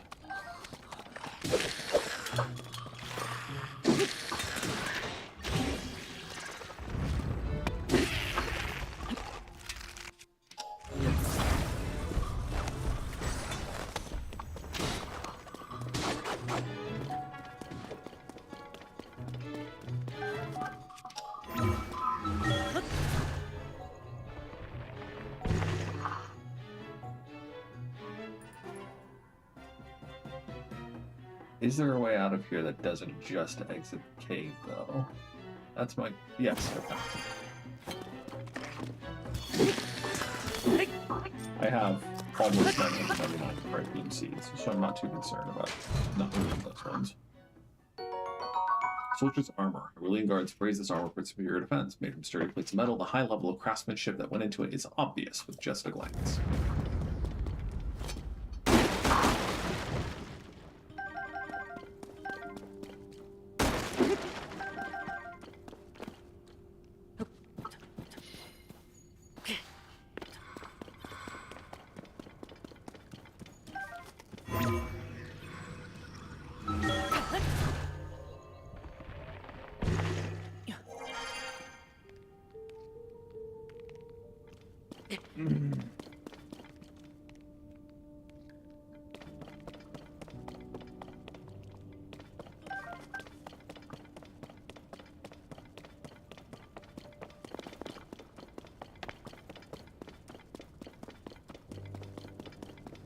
It was still this way, up here.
Rocks are cool and all.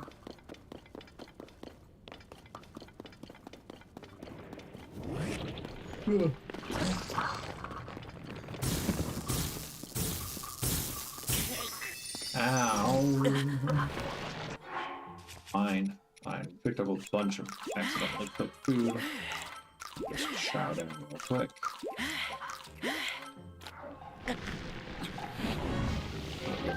Again.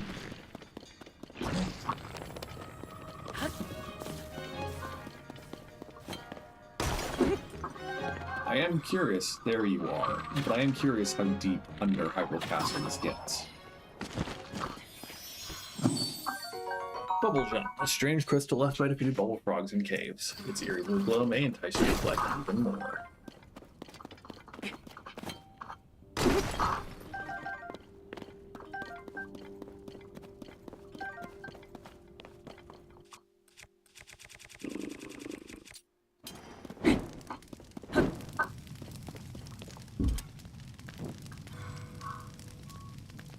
Excuse me.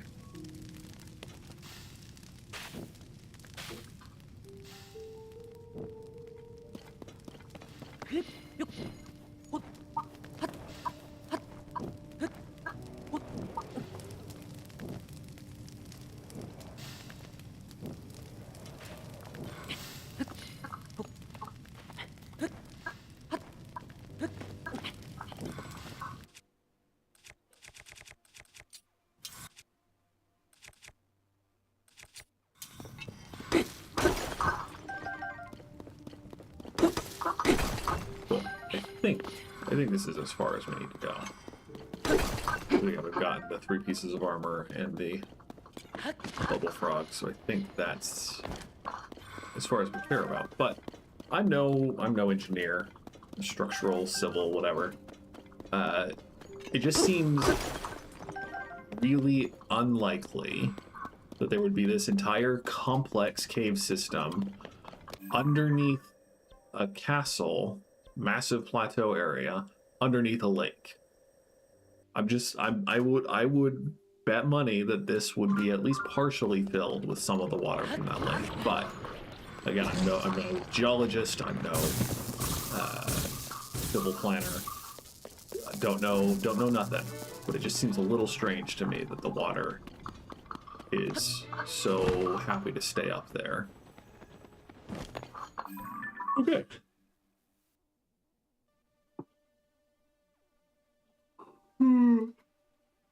Where to next? So we've got a couple of stray taluses in the north. I think let's go get those guys. There's one right here, one right up here. Let's go get them. Then maybe we'll go across Eldon, killing more taluses.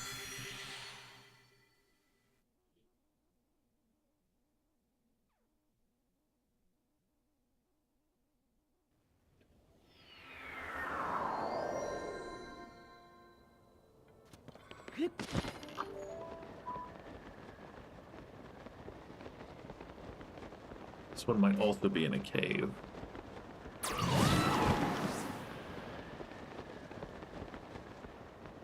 Or it might be that pile of rocks, one of the two. This doesn't look like a talus.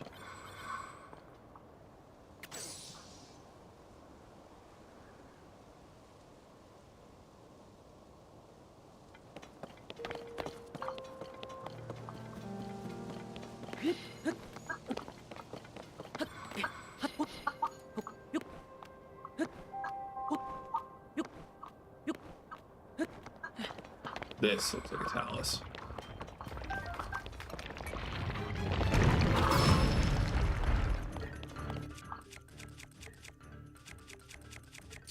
Guess what you do? Come on, man. Come on. Not cool. Ow.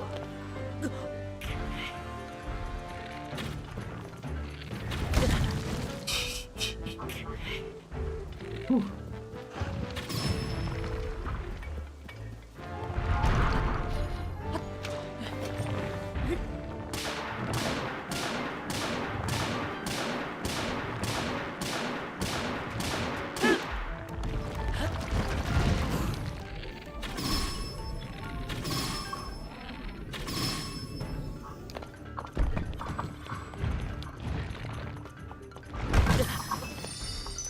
Okay, we're gonna need to get more fairies.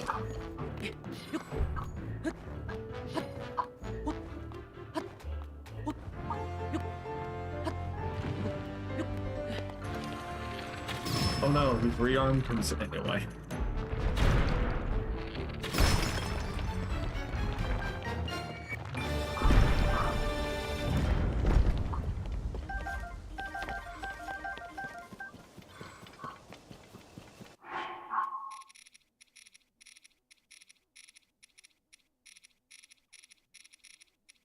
Okay, I have one fairy left. So that's something. Find a teleport here.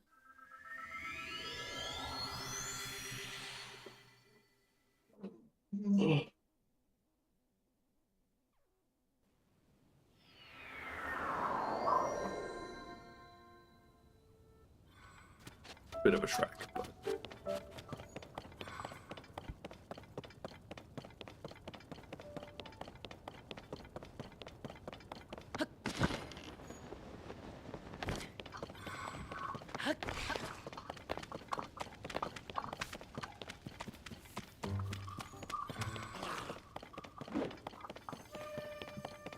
There is a Korok here. Again, my generosity does not extend to Koroks on streams where I'm not planning to get Koroks, though, so... It's a tough break, little one.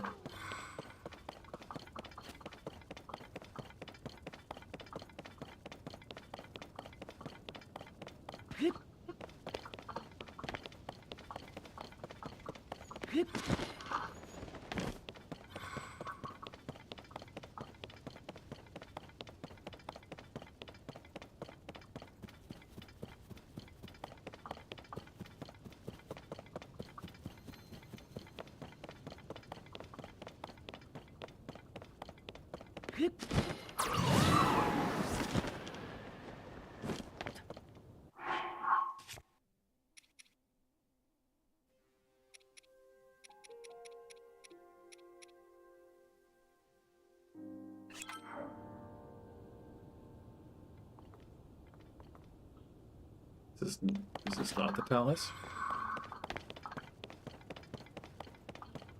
It looks conspicuously like a talus.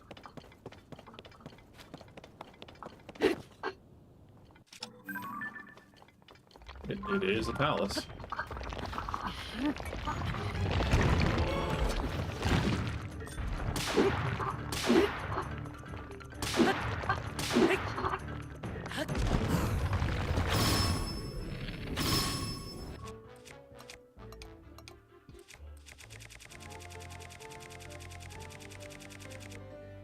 I'm just curious how much of a difference. Because I never use Hinox Peter toenails, I'm just curious if it would be a significant increase in damage, and, you know, turns out.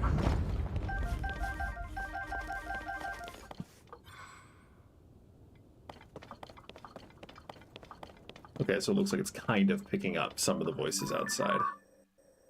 I just am always curious about what sounds do carry and don't get filtered out through audio. I mean, obviously, if it's set to look for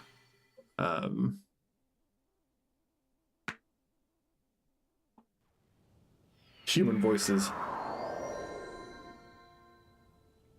Again, my computer is right next to the window, which is right next to the driveway where our and our downstairs neighbors' cars are parked.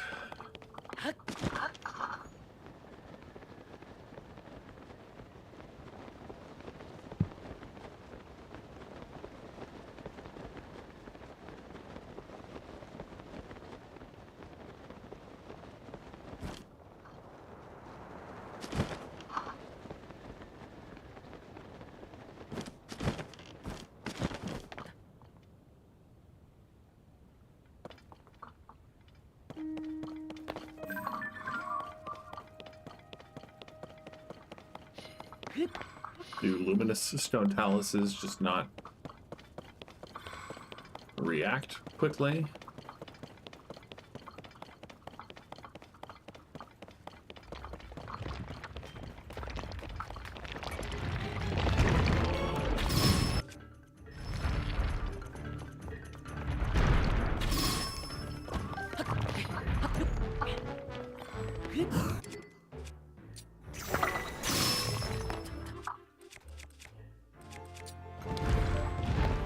Another savage line blower too.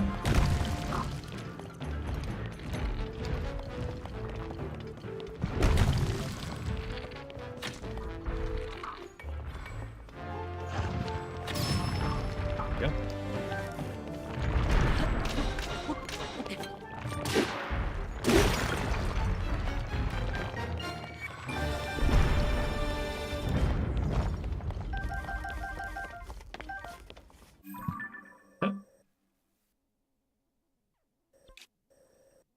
One right up there, so I think we'll come at it from above.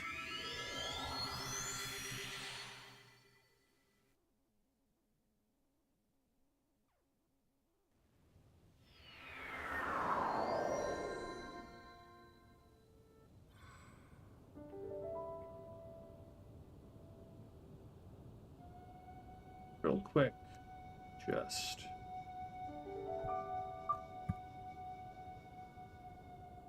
making one change.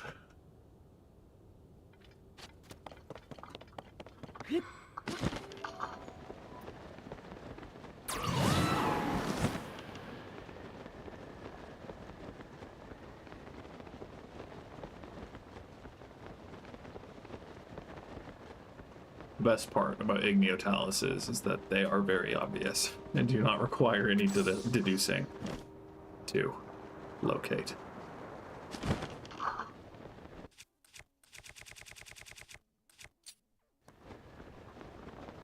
Yeah, okay.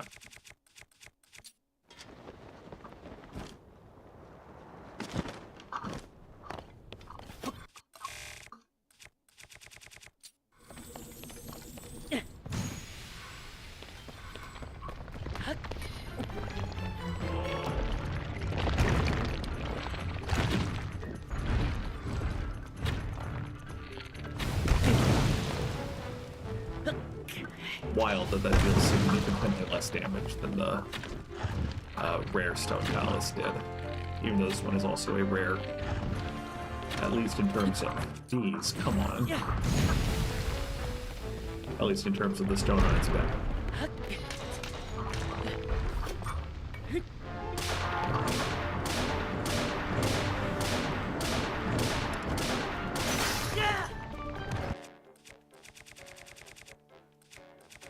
Yeah, we'll put something bludgeoning Master Sword.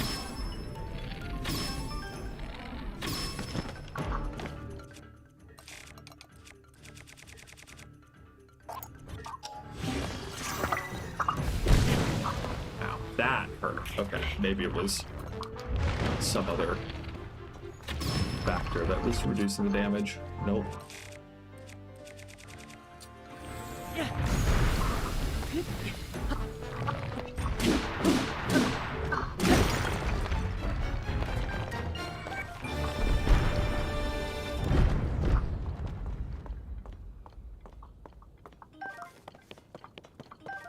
I don't know if I plan to upgrade the Goron armor, but fireproof lizards are the element for doing so.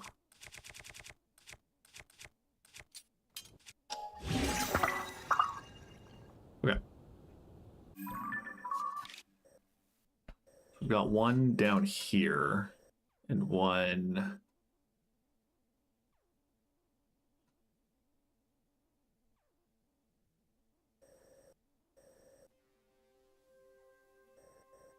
here. Yeah. So I think we're gonna go down to this one from up here.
Cool. Cool.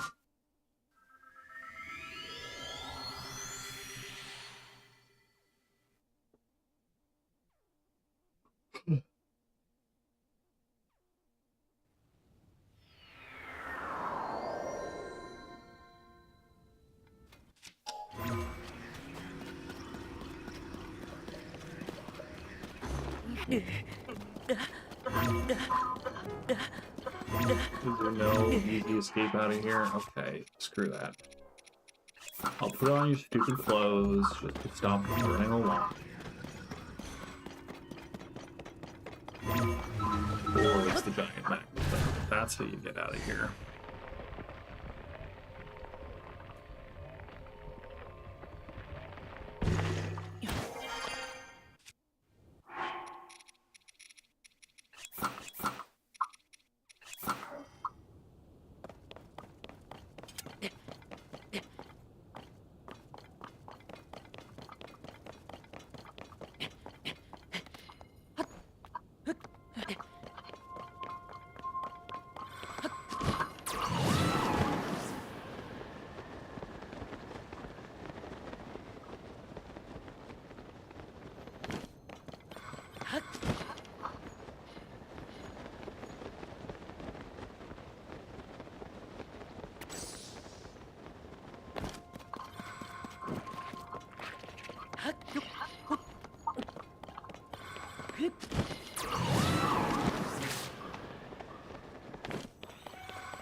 Maybe being hit by the blast is significantly less damage than getting hit by the rock itself. It makes sense.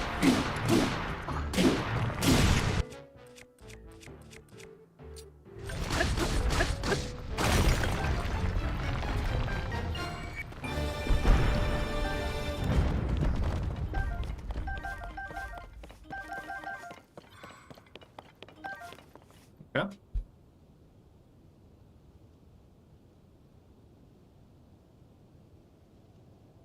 Then we can kind of form a line from up here.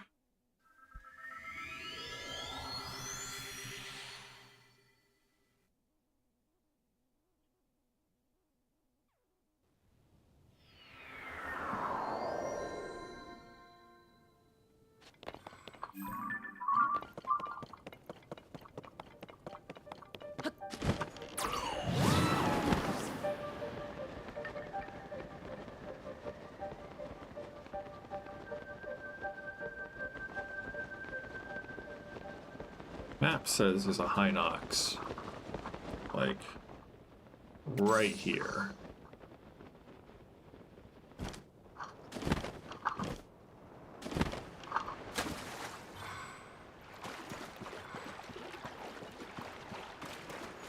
Don't know how that works, though.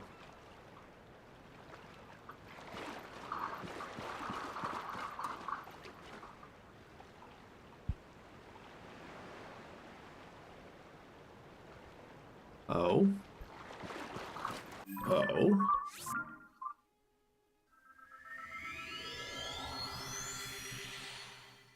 Let's see. Yeah, it says there's a cave entrance in the middle of this labyrinth. So presumably in there.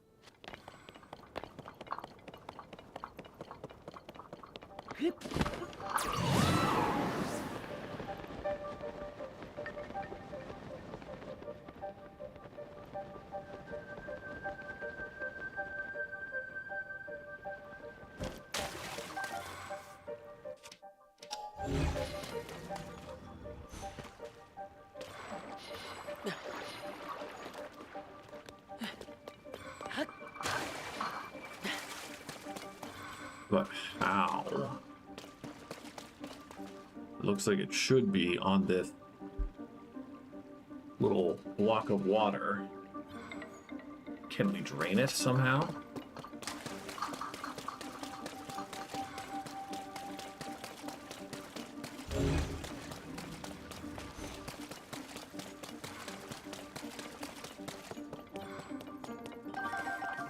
Nice fruit. Took us 2 days to reach this isolated island, but the ruins to before us were too exhausted to explore. Tara was able to decipher it, yada yada yada. Acorns and nuts.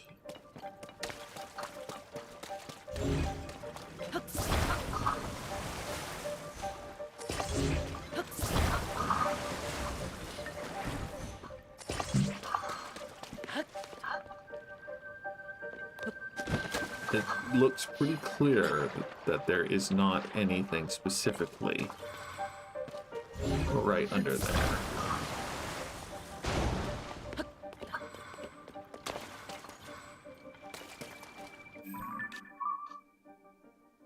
And it doesn't look like there's any particular way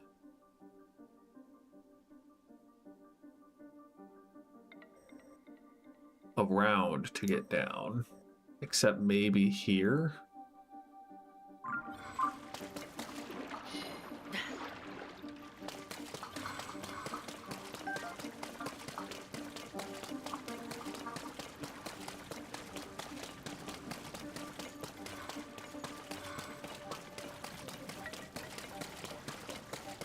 That's just a tree.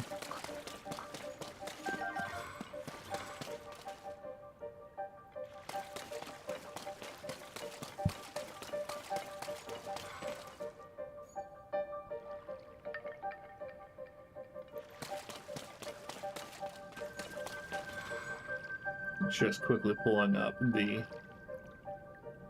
Tears of the Kingdom interactive map, because that's much easier than flailing around in the dark for it.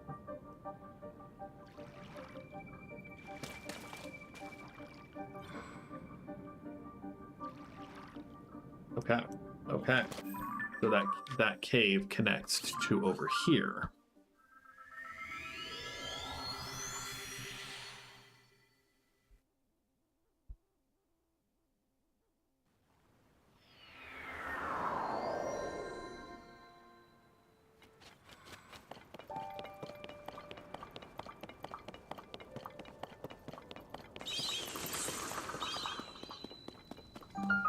Of course it's dripping. Of course it's dripping in this cave. Why wouldn't it be dripping in this cave?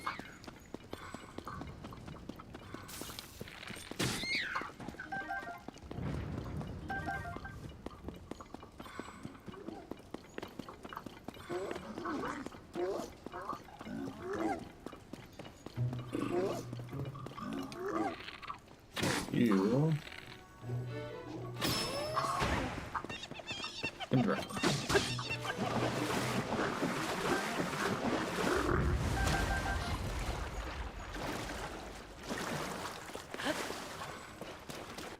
Fairies?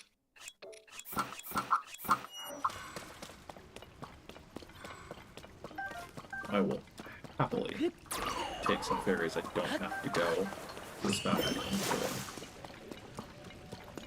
You got scared away, but that's fine.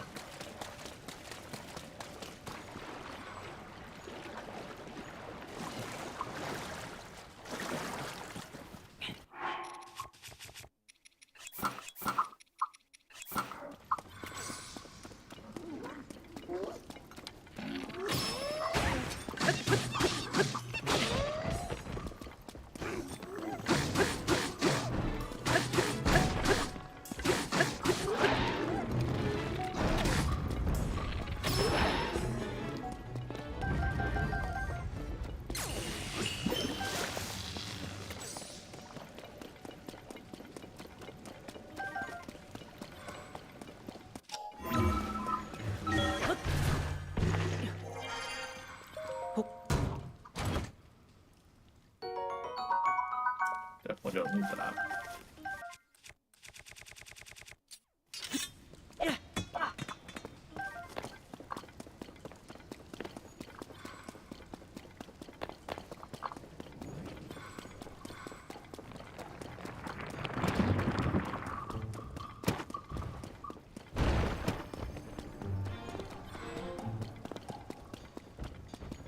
There's our boy.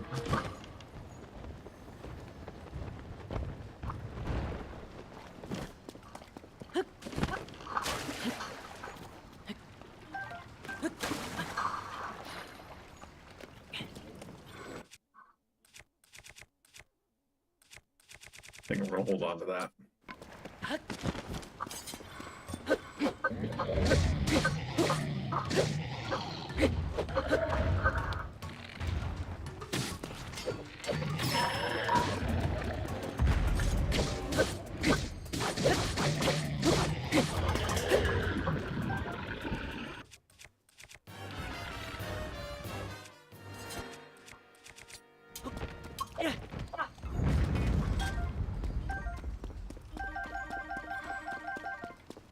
I guess I'll tolerate a royal bow if it has power up.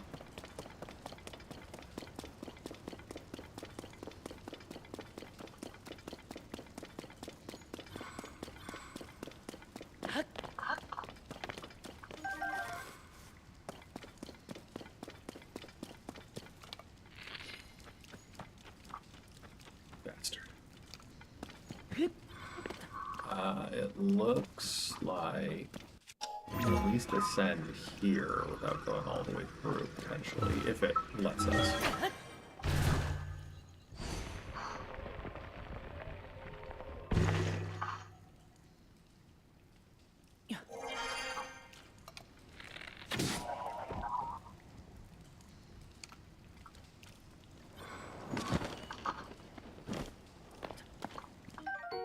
Bubble Jump. A strange crystal left by defeated bubble frogs in caves. Its area blue glow may entice you to collect them.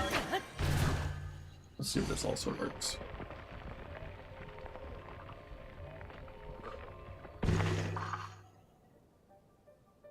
Wild.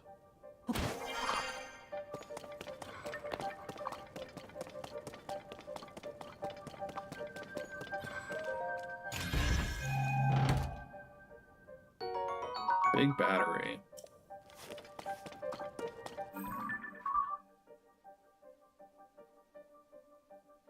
It fortunately doesn't look like there is an additional cave at each of the other labyrinths.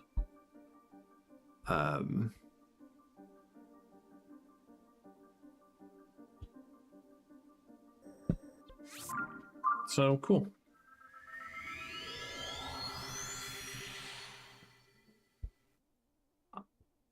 We're only going for another hour and a half because I need a break to eat food before the Game Awards. So I don't think we're going to be able to get all of the rest of the surface monsters in this stream, but we're pretty close, all things considered. Pull it up real quick. High density in Farron, because I haven't spent much time at all down there. We've got a couple of stragglers here in Akala. But yeah.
Nice.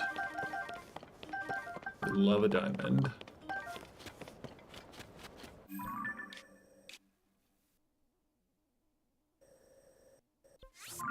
Probably faster to just teleport the rest of these if possible. Though it is fun to just vibe and run around Hyrule.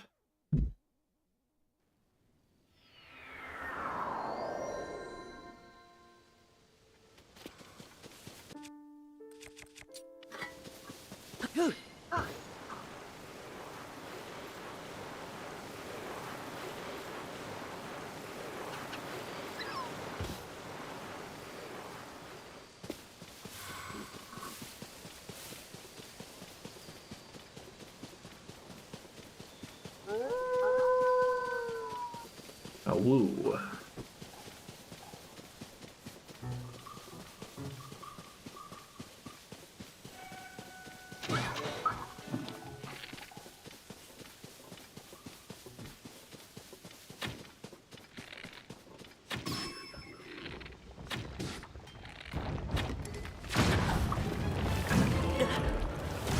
Wasn't ready for that.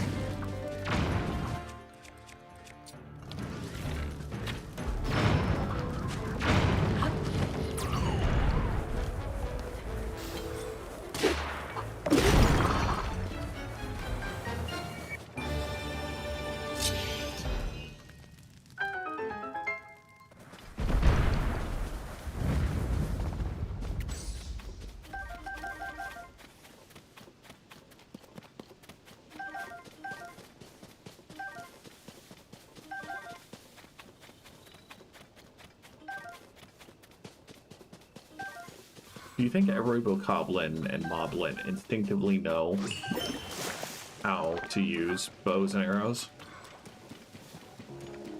What level of intelligence do monsters in the Zelda universe have? In basically every game, they're shown using weapons of some kind.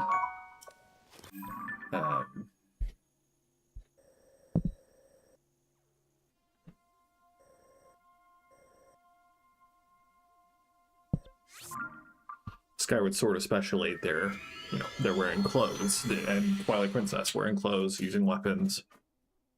Bokoblin, I mean, in Wind Waker especially, like, they have boats, and they sail, and they... those are not mindless activities.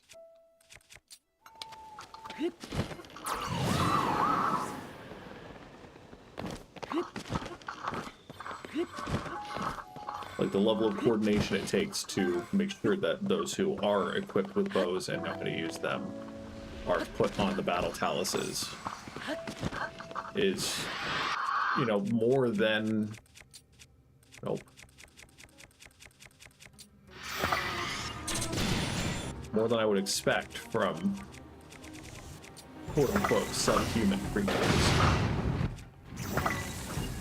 Obviously, they're creatures of malice. I'm not trying to say that they can necessarily be, like, civilized properly, but I'm just wondering how much intelligence they have. Because some monsters are clearly, if not explicitly, they're, like, implicitly, like, creatures, like peace or lifelikes. They don't present as any kind of sentient being. To choose.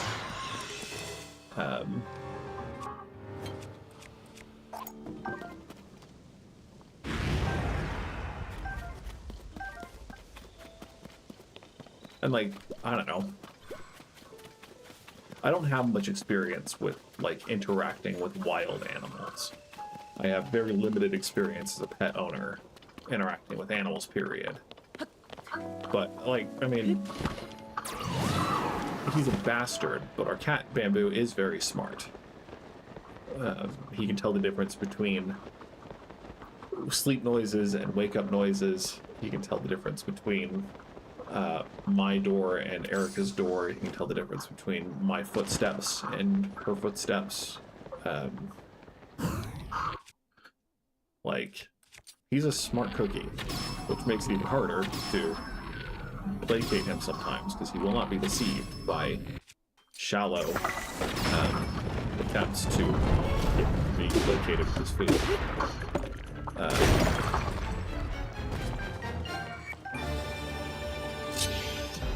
And I mean, he'll pick toys that he wants to play with out of his collection of toys and bring them to us and play with them. So I just, like, malice is a emotion, a mindset, it's not, I don't think it's unreasonable that it could be the driving directive of their instinct.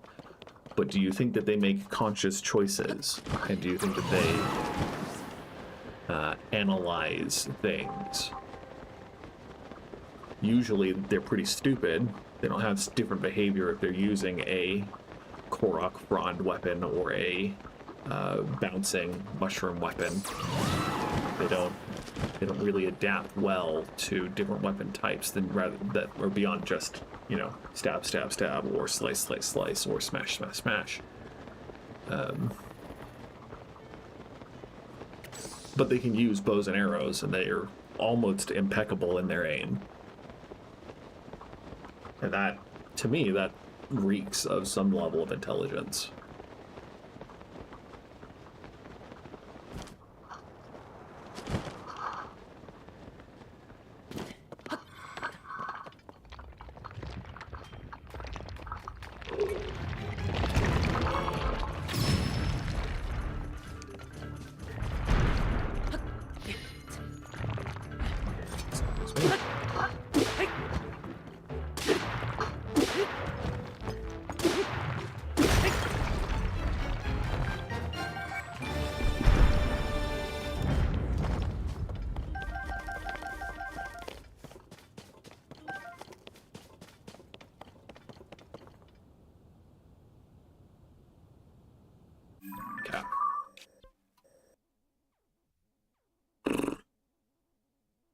Mifa Court is probably the best spot because we need to get down.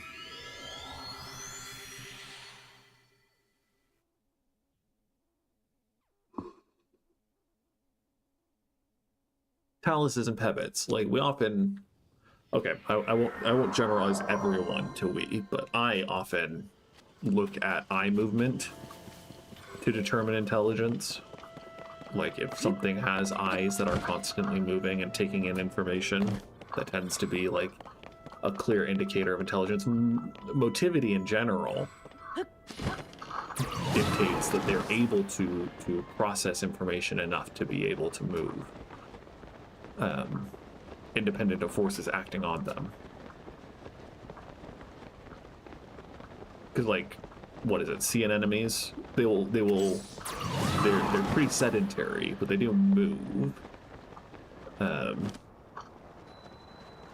You know, in and out sponges, sea sponges. And yeah, there's movement as a result of ocean currents, but it's also movement of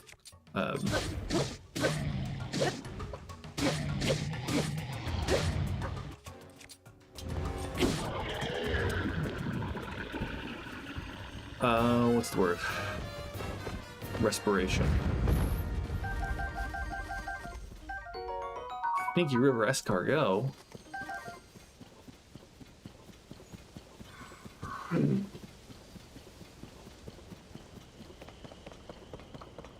So, like taluses, they have threat assessment and they have the ability to perceive clearly enough to throw their arms at people.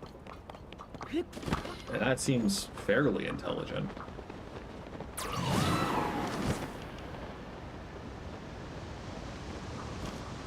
Hinoxes, clearly.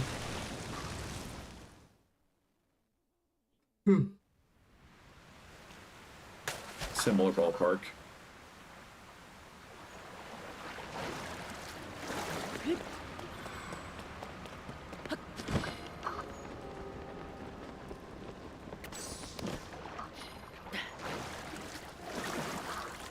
Lynels are some of the most aggressive and militant enemies. They use a wide variety of weapons and swap between them based on strategy. Could they talk if their mouths were shaped differently? Could they talk if they wanted to with their current mouths?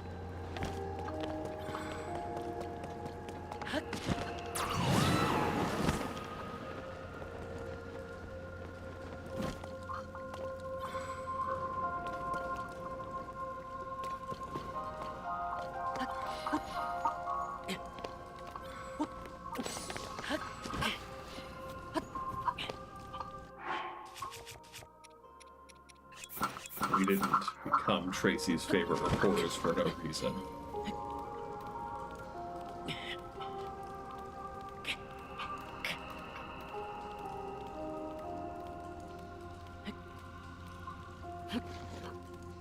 Yeah, I'm not counting how many climbs it takes to slip down. We're just gonna keep going. Until maybe, yeah. So, the talus is supposed to be in the middle of this lake, somehow. This doesn't look like enough room to fight a talus on, so there might be a further layer to explore.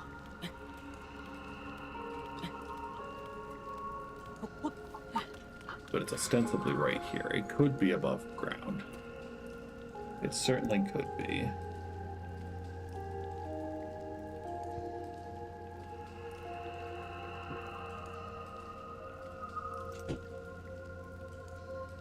Deepest area of the Zora waterworks.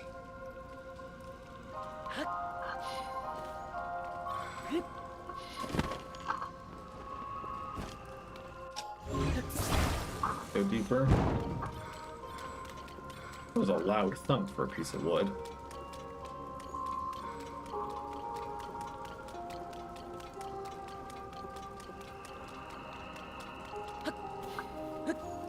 Ah.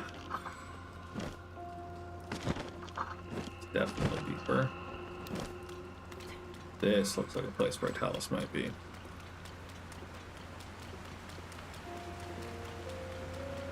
I do kind of wish there were stronger monsters in this game. Leox are great compared to the first game. Big improvement. But, like, I don't know. More one... Because I wouldn't want them to be one-time bosses, but that would make no sense.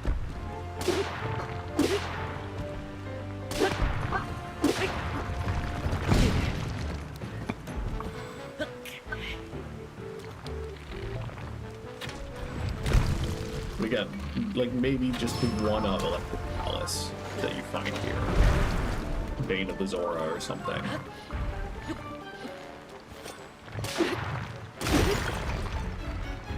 I love in frickin' Age of Calamity and Age of Imprisonment how the different boss monsters, boss mobs are given elemental typings that you can interact with.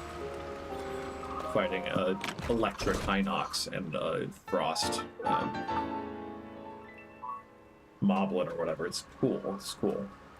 Zora greaves. These greaves have been passed down among the Zora for generations. Instead, they're crafted using dragon scales, equip them to swim faster. A cool bonus. I truly never bother wearing Zora swimwear unless I absolutely have to.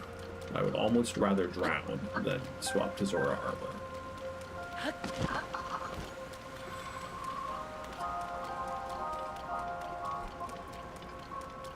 I think this is just the way back. Or, more accurately, where we came from. I don't know if you can go back. So let's just teleport away. Back up to me for court. And yes, I have reached the limit of bright bloom seeds. Which is illuminating. Shocking. Whatever pun you want to use. Ugh.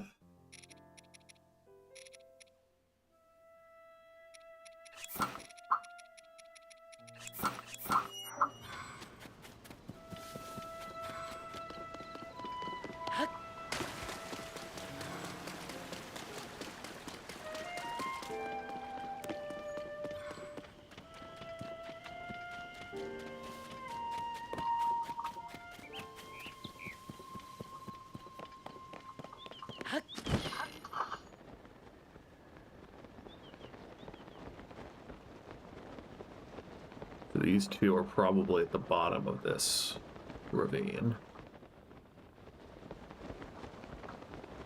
That's probably one, and the other one is probably in the bottom of the ravine. I feel like I've already gotten this Korok. Surely I've gotten this Korok. Yeah, you're up there.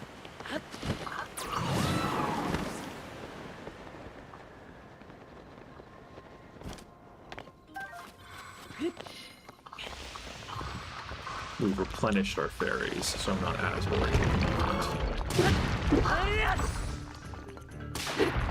that.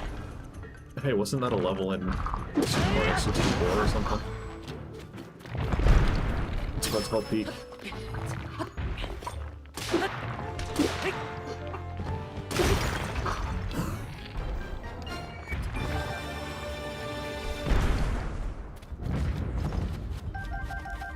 So much amber. A good amount of opal.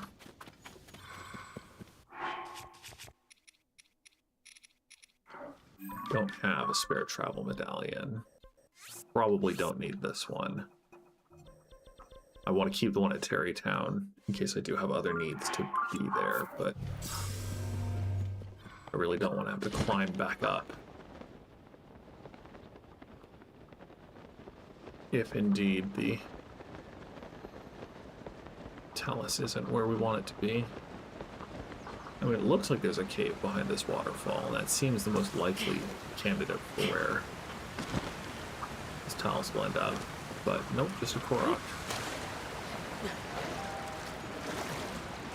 This one is on the cliff side, though, and that likely means either a cave or a well. Cave seems the most likely candidate. Nightshade, I think, is an okay name for a plant that glows in the dark. We have the word shade that when used like as a suffix, we use lampshade, something that blocks but also enhances light. And so that's perfectly reasonable. You're not. It's not like it does. Yeah.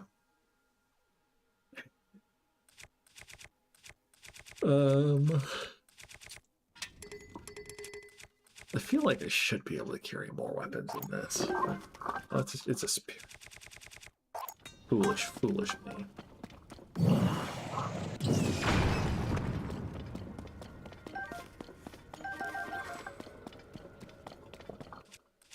I have one rock weapon, and it's not even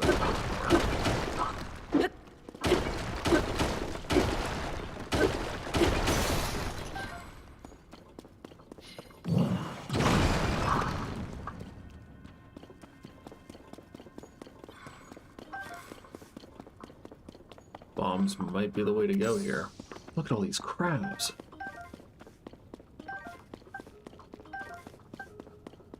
Crazy.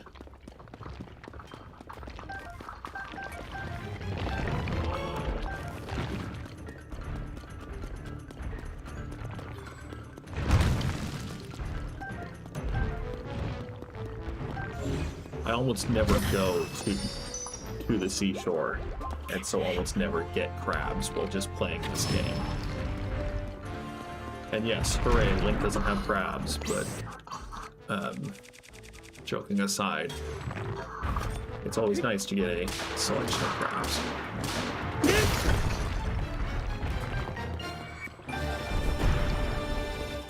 I mean, a spear with a rock weapon on it is about the worst you can get. But, I mean, you gotta do what you gotta do, I guess. We obviously still need to find the bubble frog, but it's probably just in here.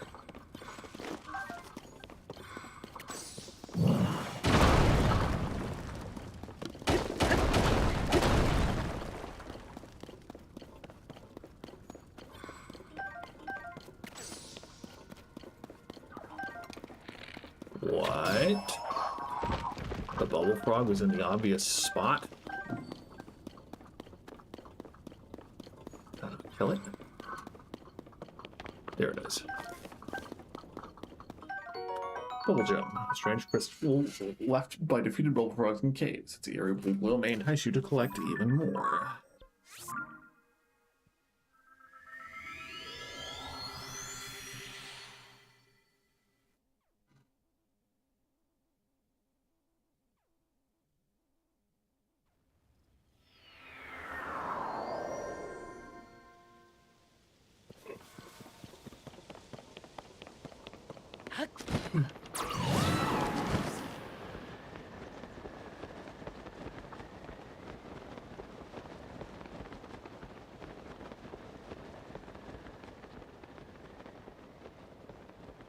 prime spot for another stall nox rather than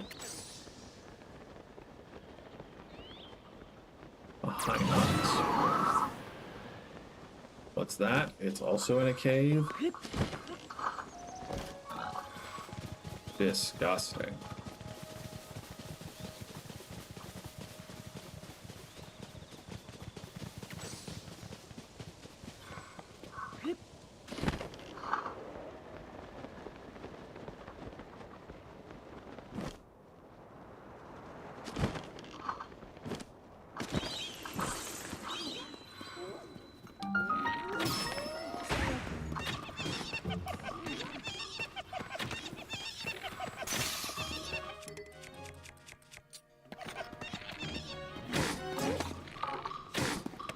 Jeez.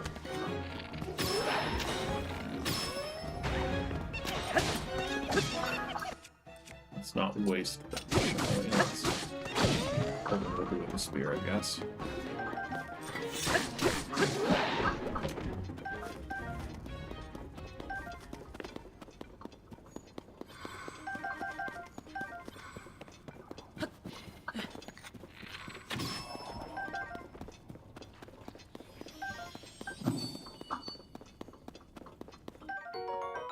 Bubble gem.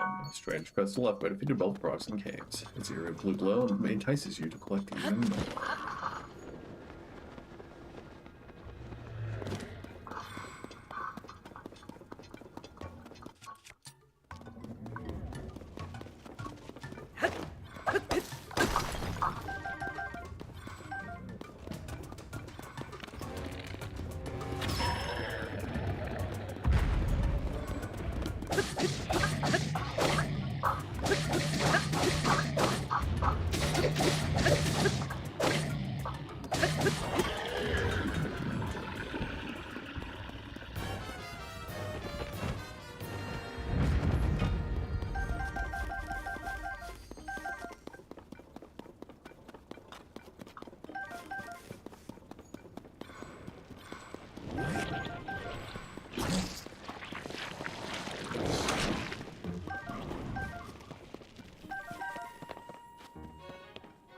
Cool. Okay. We've got one frost talus on the top of Mount Lanayru. And then a couple of aberrant creatures in central Hyrule, but other than that, it is kind of a straight shot down, so...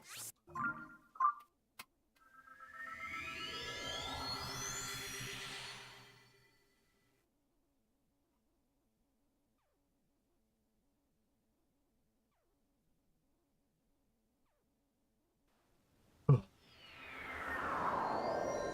think I have at least some more meals.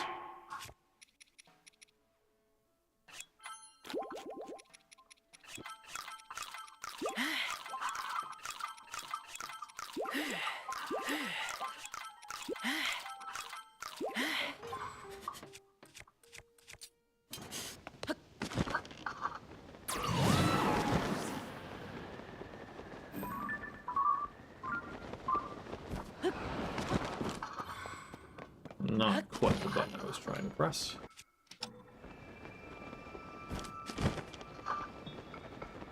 But I guess you can't just take pictures while flying in the air.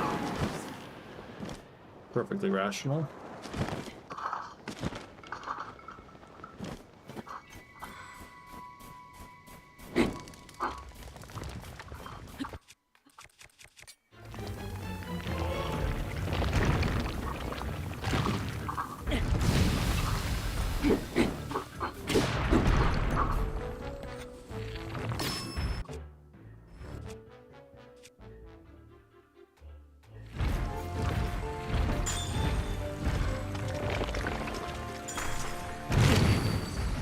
Hey.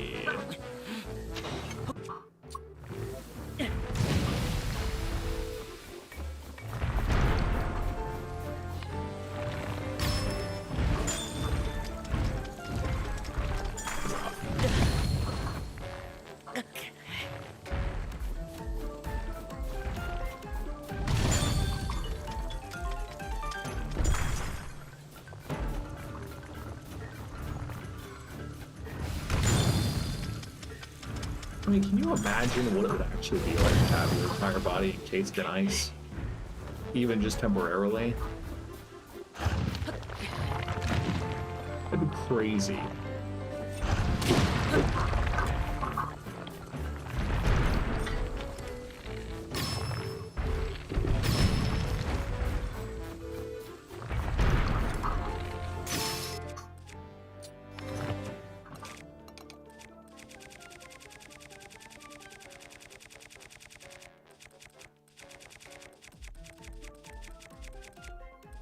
65 Lionel hoods. Crazy.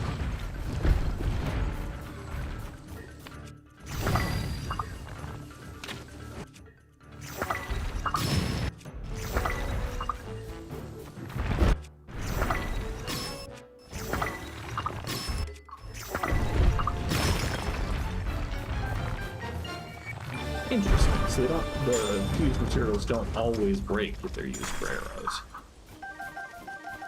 That I didn't know.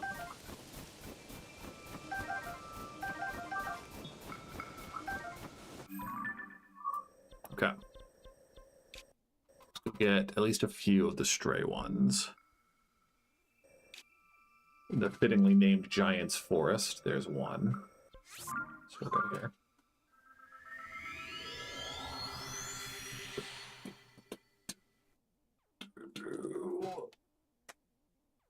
Ugh.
Bastards.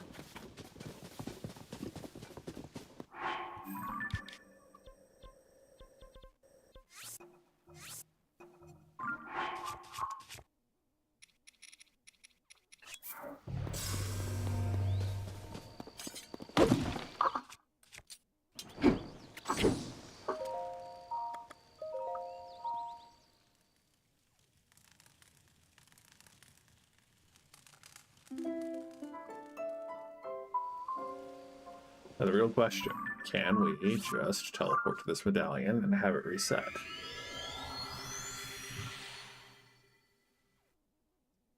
Or does it only activate later into the night? We can always leave this medallion. Nope, cool. I'm running out of bows again. Not a big fan.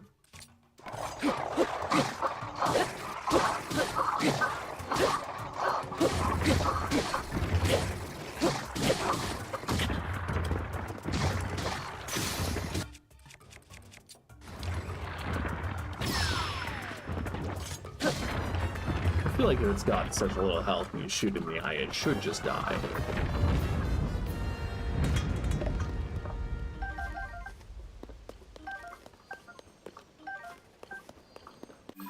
Okay. One stray talus down here.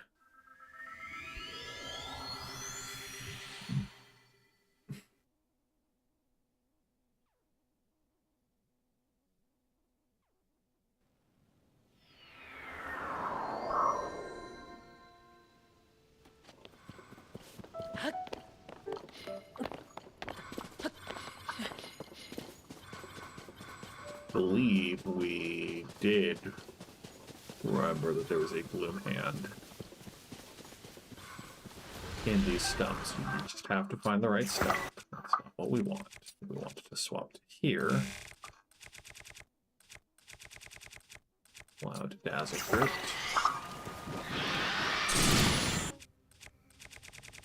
I like at least the one dazzle fruit. Ow.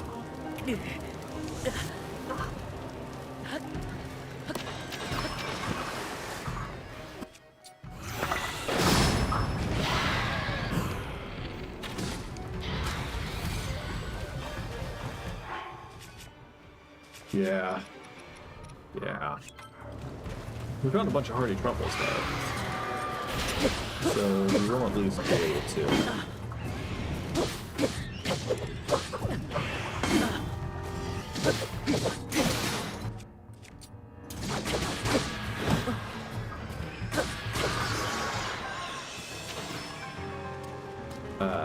Make more full health stuff.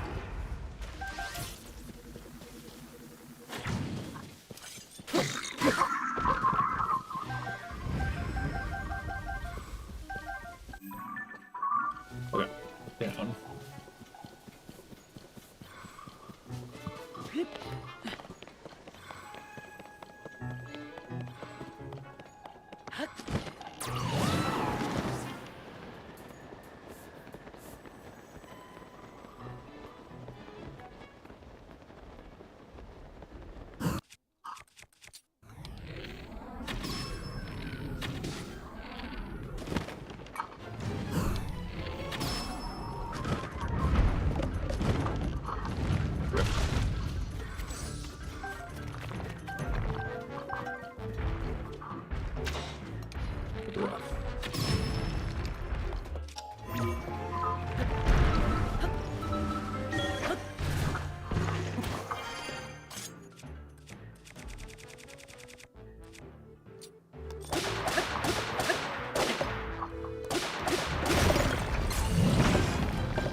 Okay, we got a high Nox, I think right here.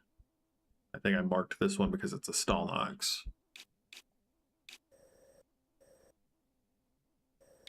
Maybe not. It's up here. Let's just go up to the mesa.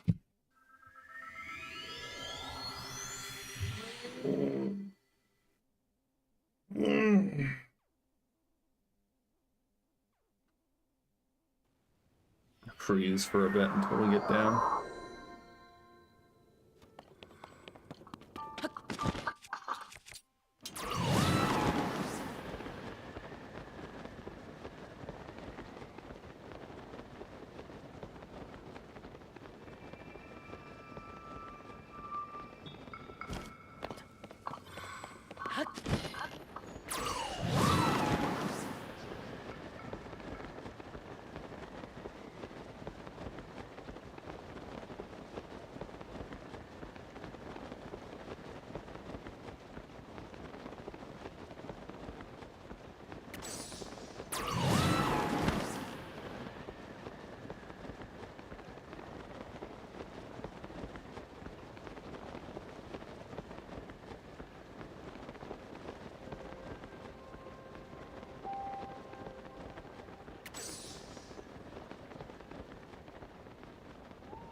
This royal bow is equal.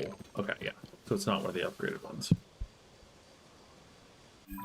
Okay, and then we got one Hinox in the Llanera wetlands on Zhao's Island.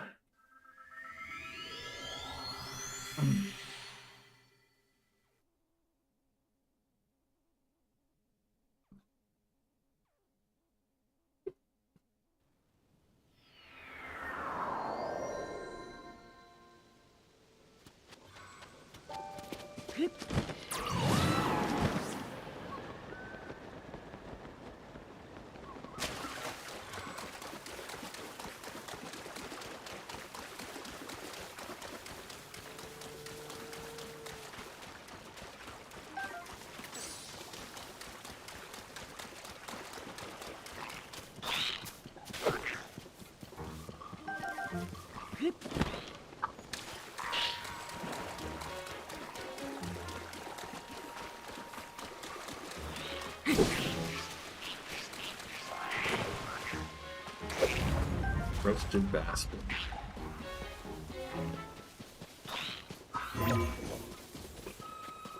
I bet it's in the well. Yeah. Surprise, surprise, surprise. There's probably not going to be any flames.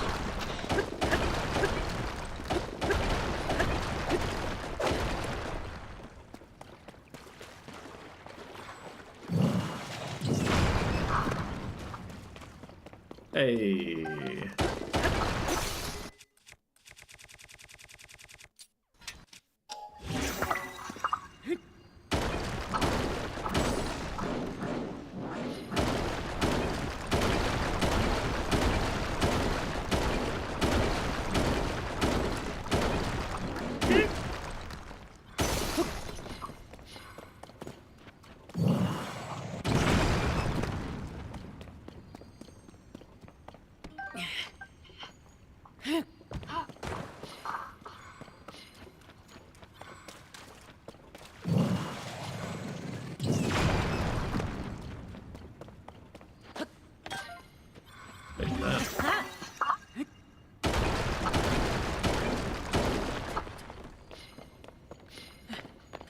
Its head's over here. Clear the head. That's what will work up.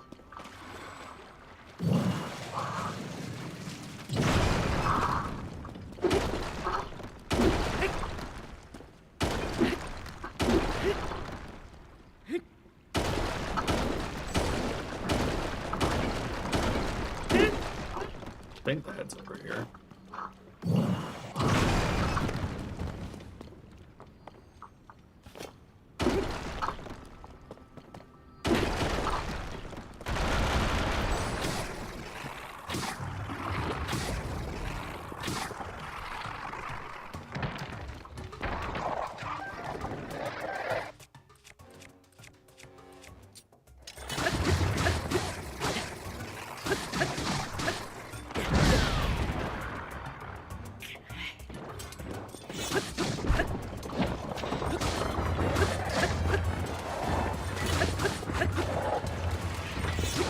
Hopefully I can't drown.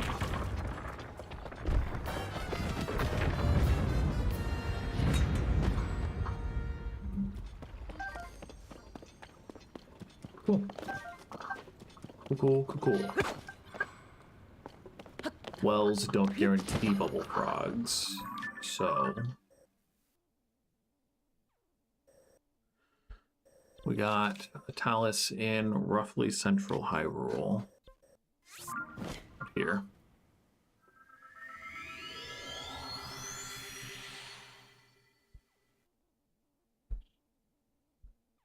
Then we have a pair of Hinoxes and a pair of taluses right next to each other.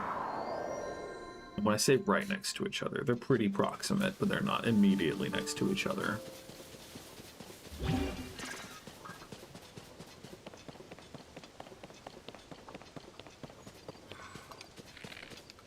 Okay, fam, if you're gonna lose to a single base tier bokoblin, you probably shouldn't be adventuring. Kathy? I'm a treasure hunter, you know? I can take care of wimpy monsters like that myself. I mean, you say it. This is to show my gratitude. Perhaps you might find it useful. I'm still traveling the world in search of Misko's treasures. Yada, yada, yada. That was a lot of dialogue. Happy I chose to not read it all. We have found a thing. all of Misko's treasures that I care about.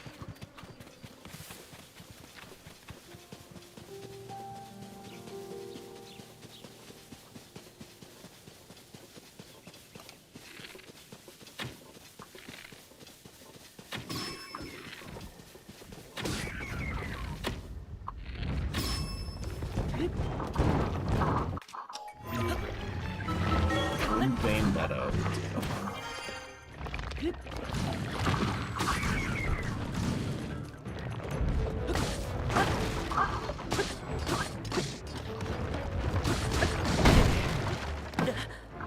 So close. But we got the barrier. That's really what matters.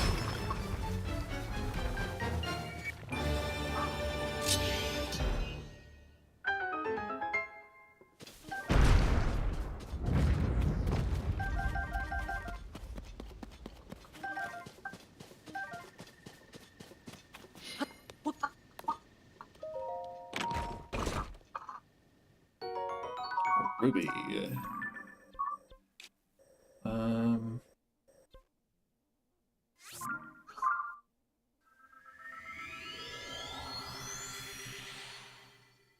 The problem is I think this one's also a Stalnox. And it just became daytime.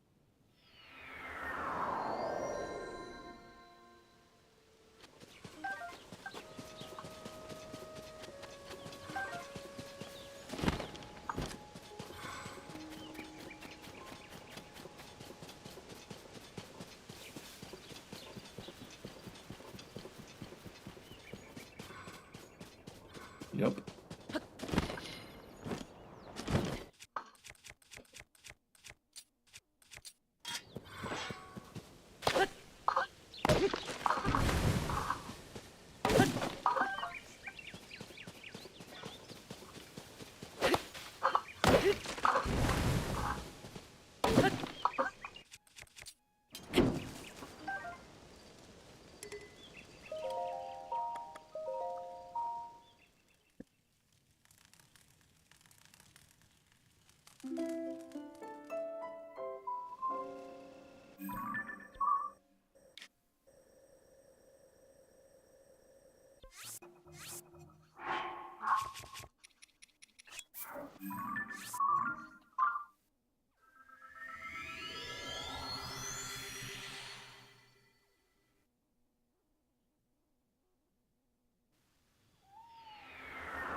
That is kind of what I was hoping. If you use Halberd on a Master Sword, it will become a longer-ranged swing.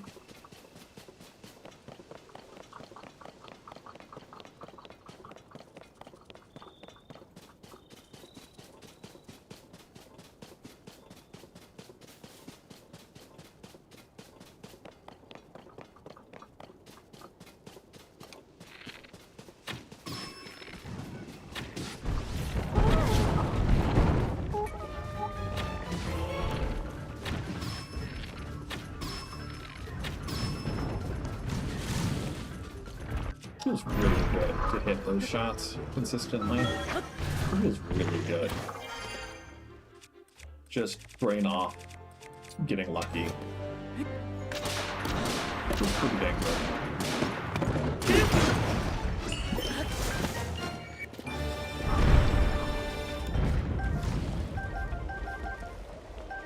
I mean, there has to be a degree of skill, sure, but...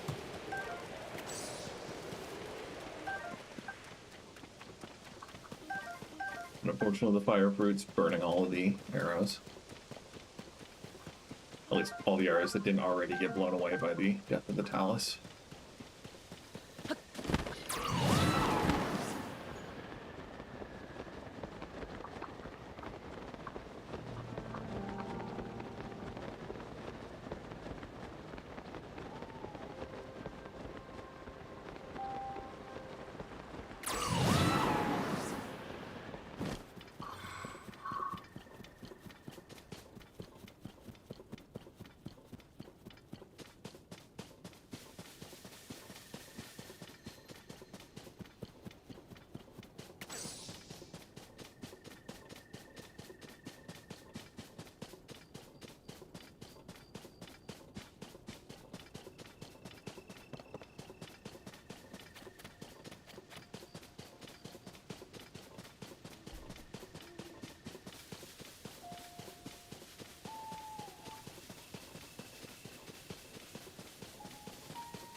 Topaz.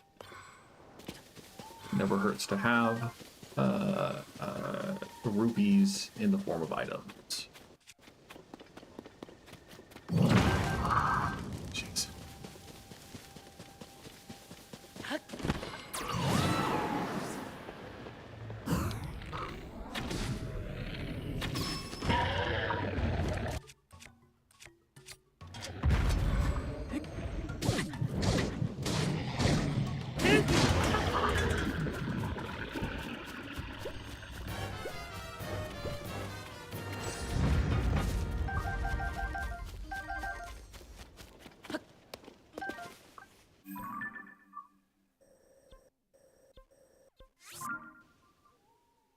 Yeah. I mean, there's a chance. There's a chance we could get the rest of the surface dwelling guys this stream. Just for context, this is all we have left of the monsters that are, but I think these are all the ones that are on the surface. So, you know, it's possible.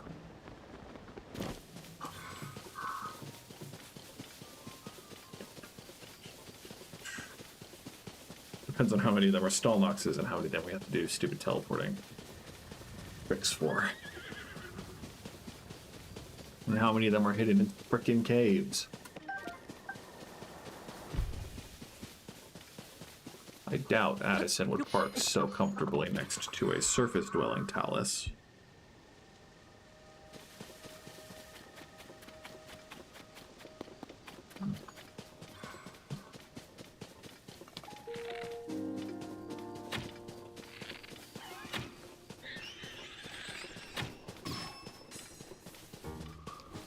Man, gravity did not hurt that as much as I hoped it would.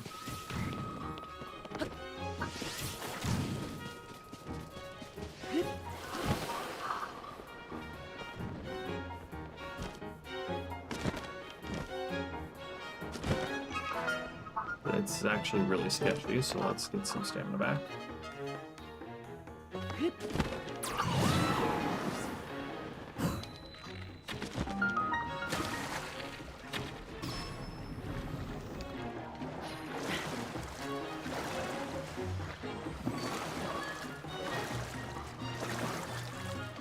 Now, you might be thinking, Oh, is he gonna have to put on the Zora armor after he made such a fuss about it?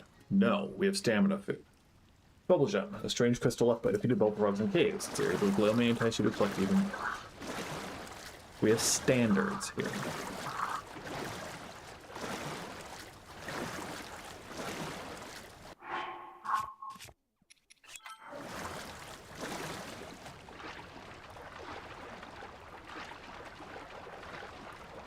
I think we can make it.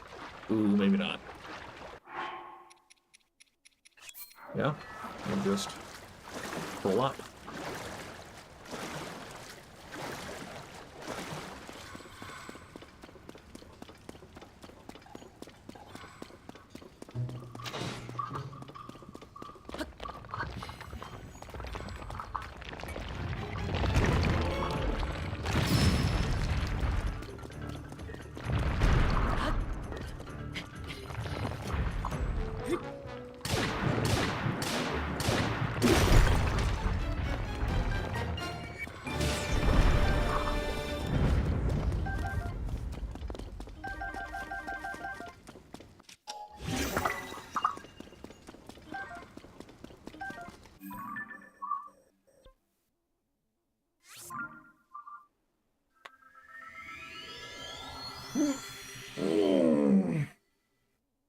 Excuse me.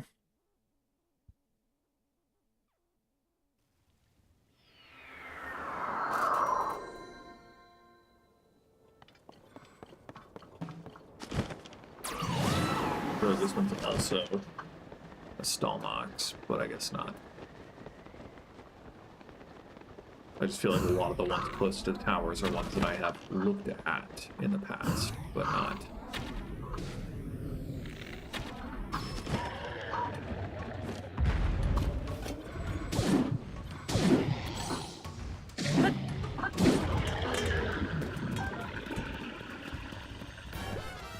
Not gone for.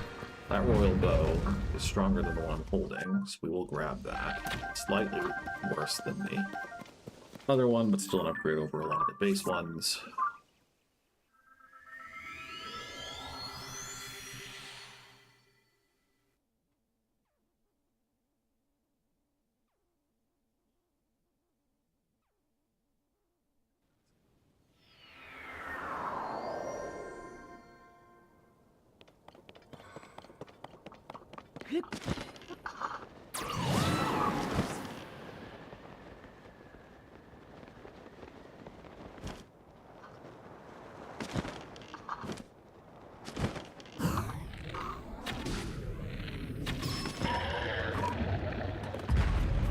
What a horrible way to wake up.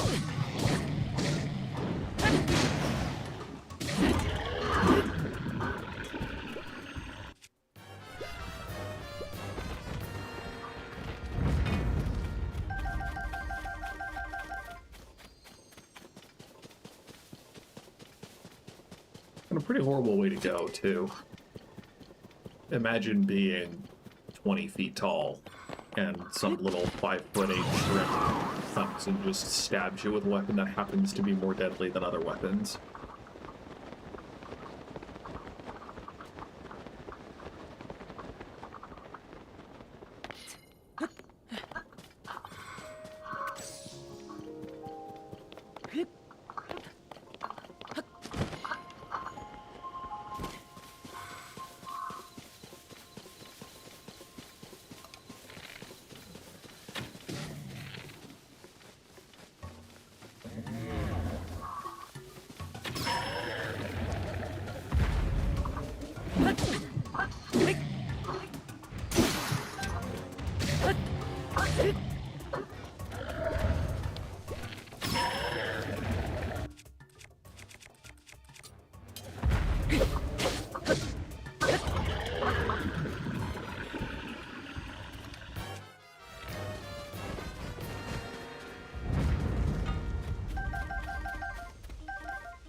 it is weird sometimes thinking that, or remembering that this is not how the game was played originally. I am streaming only in 30 frames per second because of the quality of my capture card, for which I apologize. But it looks so normal and so good playing at 60 frames per second on the Switch too, that it's so strange to think that it was a very, very stuttery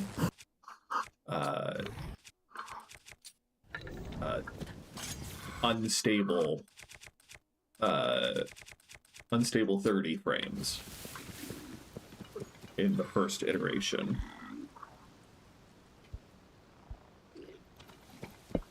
Caves down here.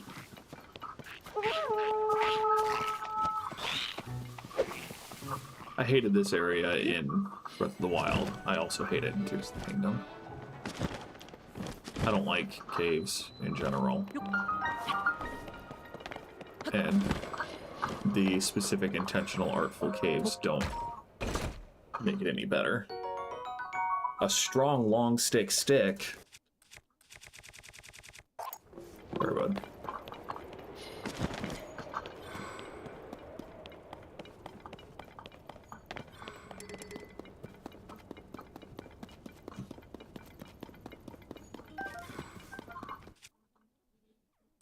Nice of them to provide us with bombs, though. That's something.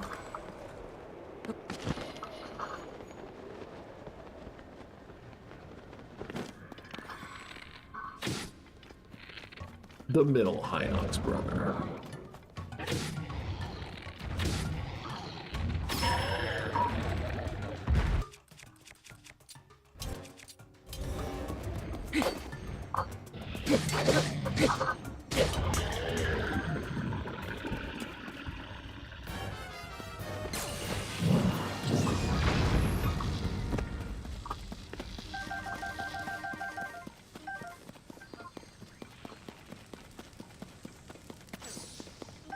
Party lizard, shame.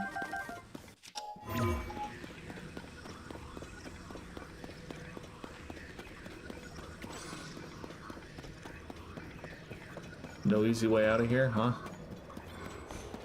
I mean, okay, there's presumably a bubble frog in here somewhere, but I just don't want to have to go after it, you know what I mean?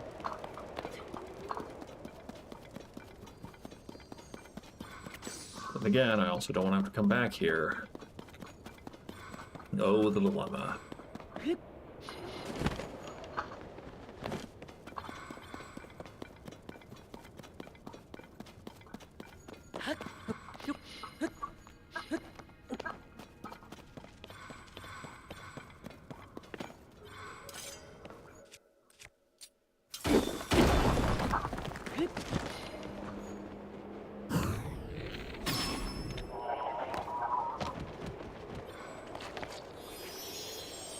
You've leapt your last frog, brother. Bubble Jam, a strained crystal left by defeated bubble frogs in caves. Its eerie blue glow may entice you to collect even more.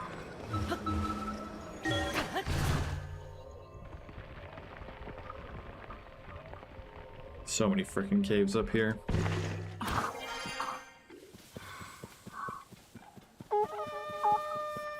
Yeah? You want to blow your horn at me? Go for it, my guy. No toots to give.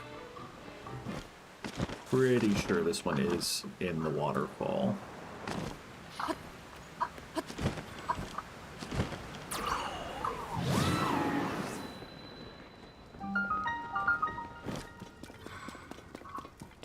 See, it's just like a den of monsters rather than specifically a Hinox lair.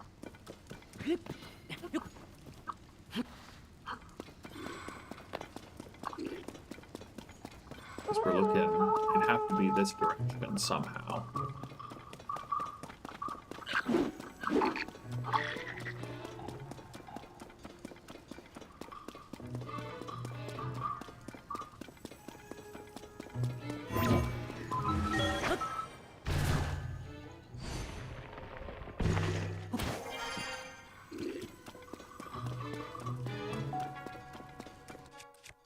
This seems like a good time to use a rocket. So let's see what's up here.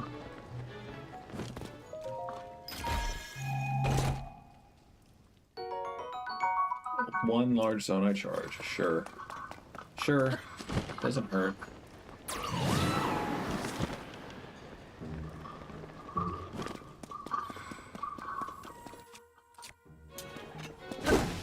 It's funny if they put the rock in a cave or cage.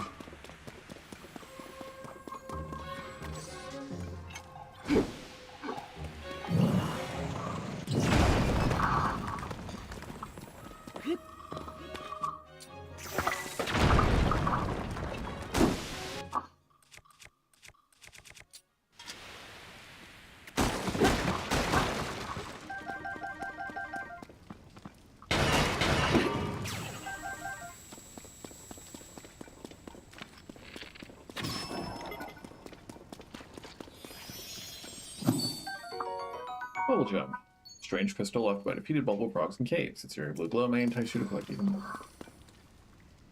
Yeah, so this also connects to a different cave further north. Just ascend out, then we'll just ascend out.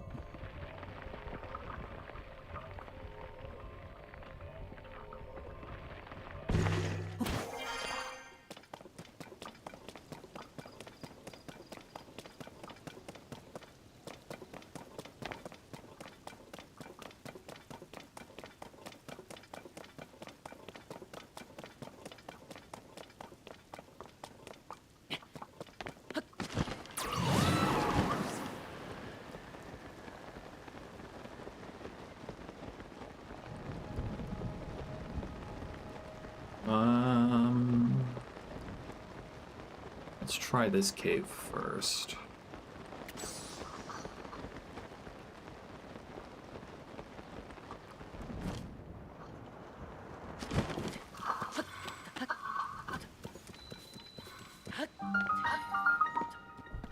Alora. Halora, perhaps?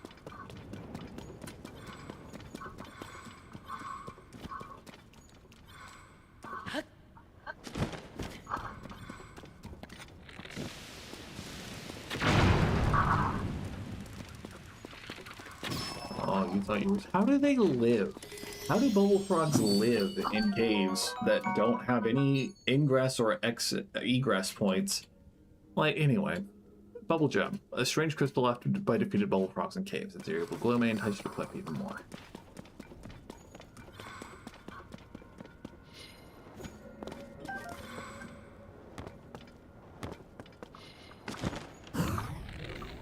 You're the older brother, right? Yeah. Look at all these bombs and things that it could pick up if it was a cool boss, but I'm pretty sure it's just a standard high knot.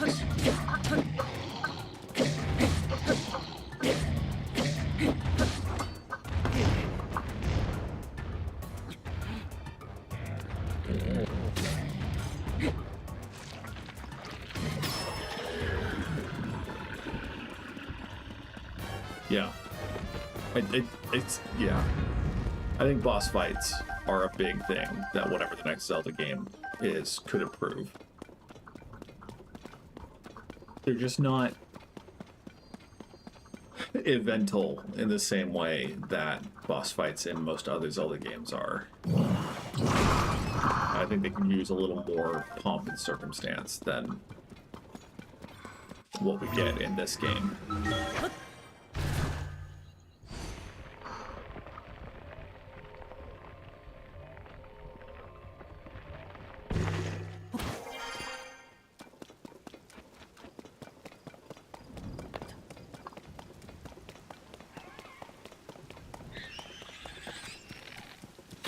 Being able to refight bosses means that the environment in which you fight them can't be, either has to be repeatable or it can't be all that unique. It has to be bland.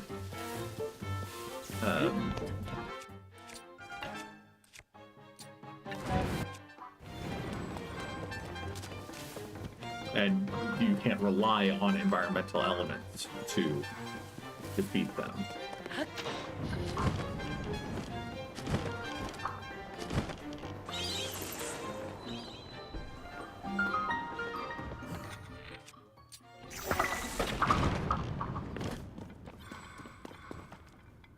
It doesn't look like there's a cave behind there.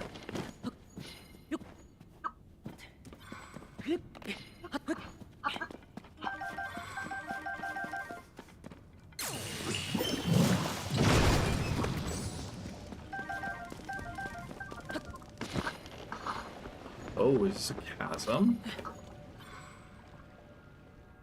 That's antithetical to our goal here.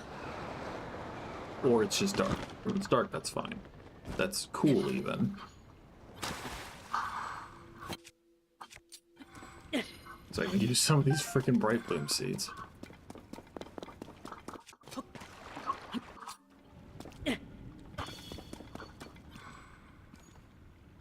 Yeah, won't open. Gnarled long stick.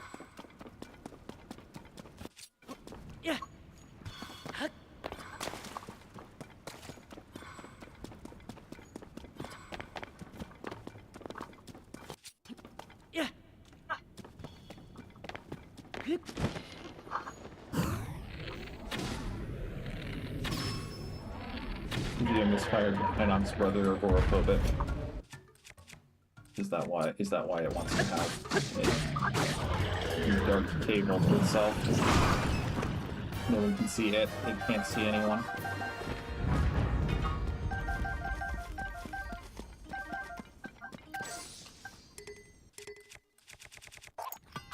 No, we want that royal bow. We don't. No! Frickin'.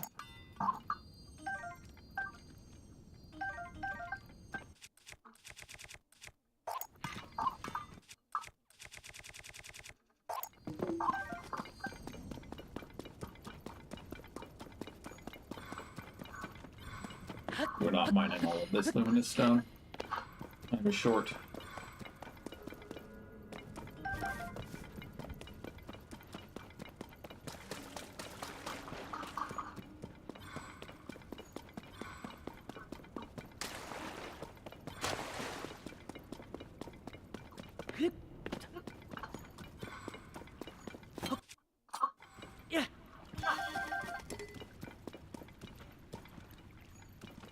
This is just the way down. Surely the river rock is somewhere around here.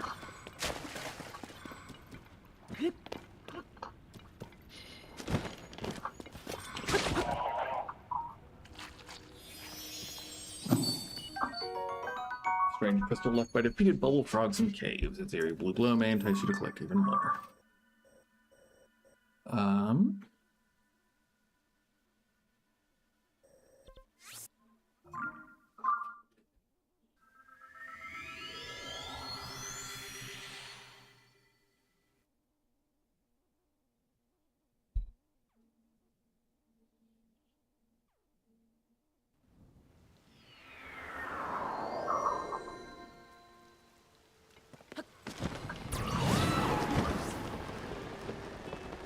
So much lightning.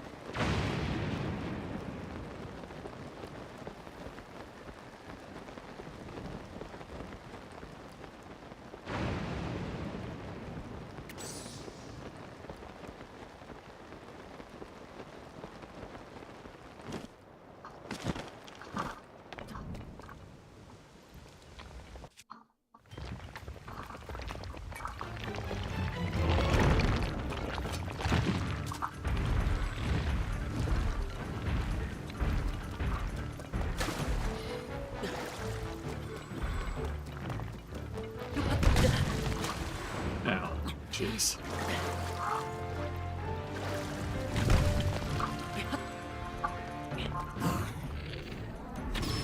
Convenient.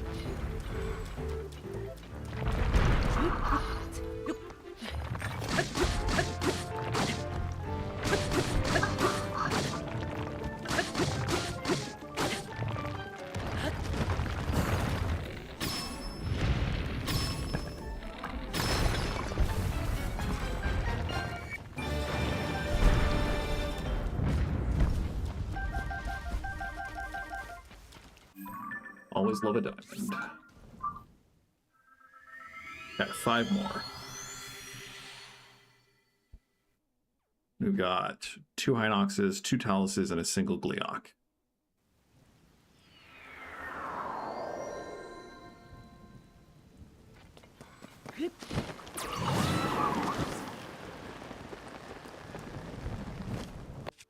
This is definitely rock difficulty. Not want to be climbing in this weather. So we're going to have to climb a little bit.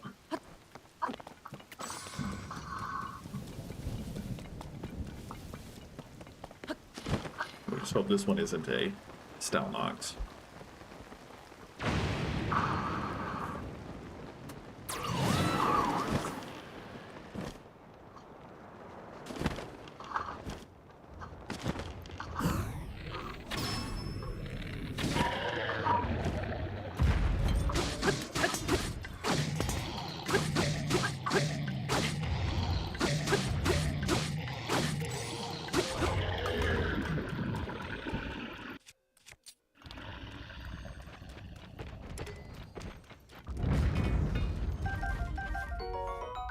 Roasted bird thigh.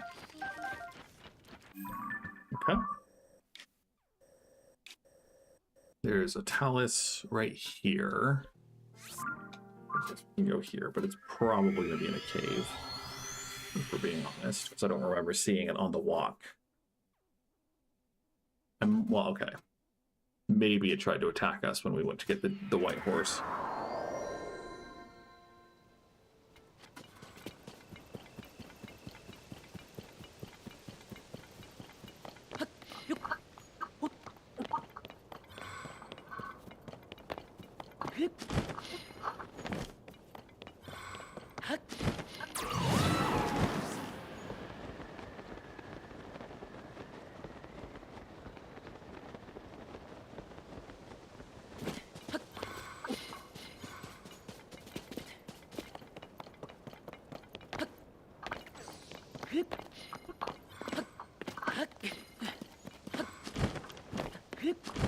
Maybe it did try to attack us.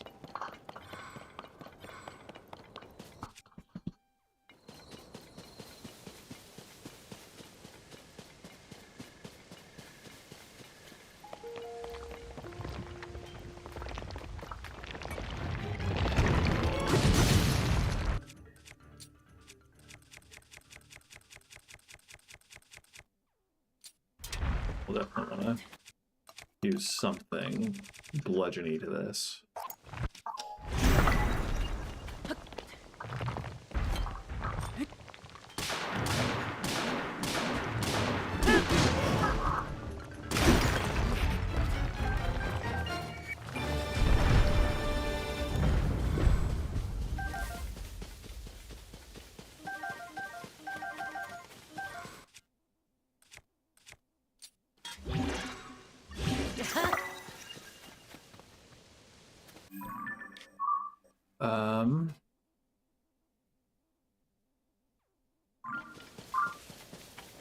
Yeah, the Gleeok's just over here. And then from there we can go to the Talus. And from there we can go to the Hinox, and then we'll wrap up.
Yeah, that's fun.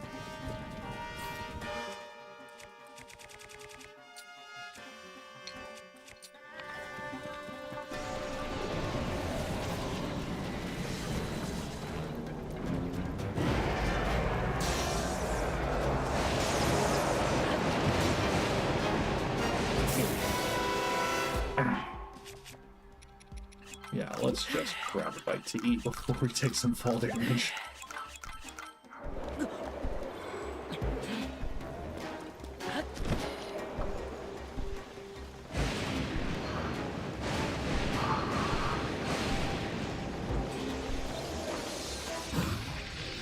That's close enough, right?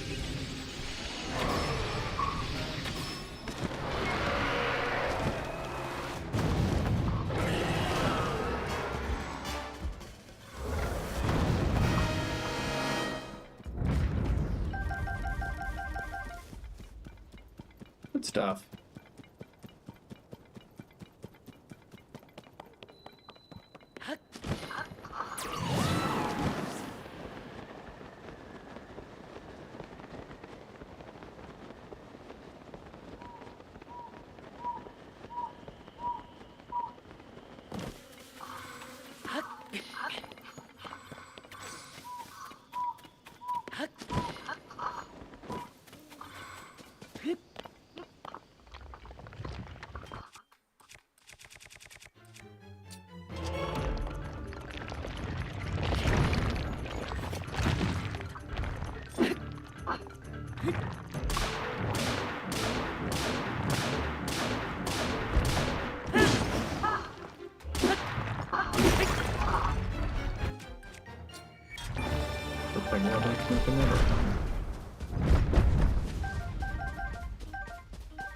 And we love dragons.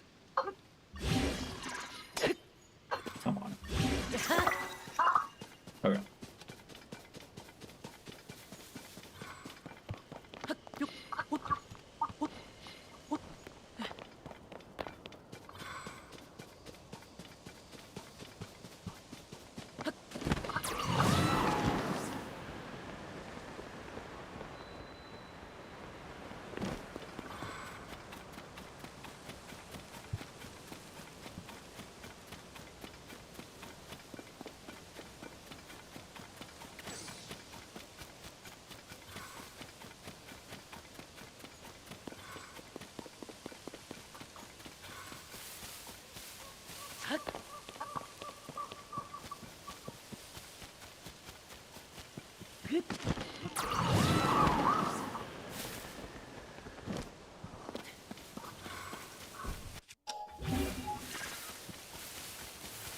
Thought about using a shield, but I think we can just get up here pretty easily.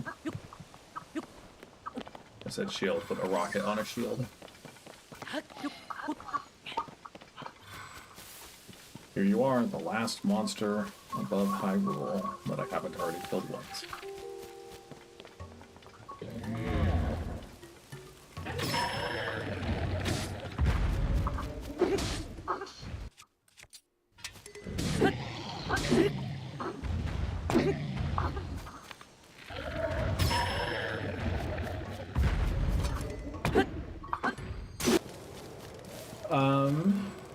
That's going to be it for today's Tears of the Kingdom stream.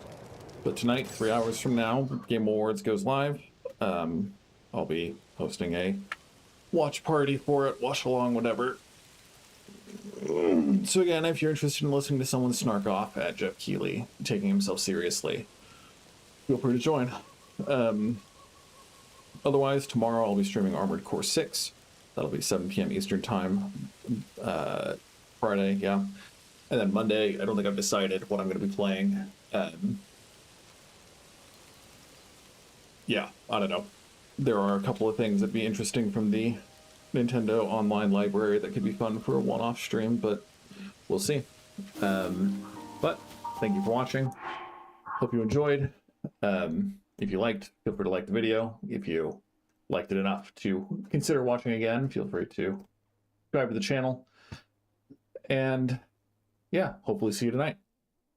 As always, bye-bye.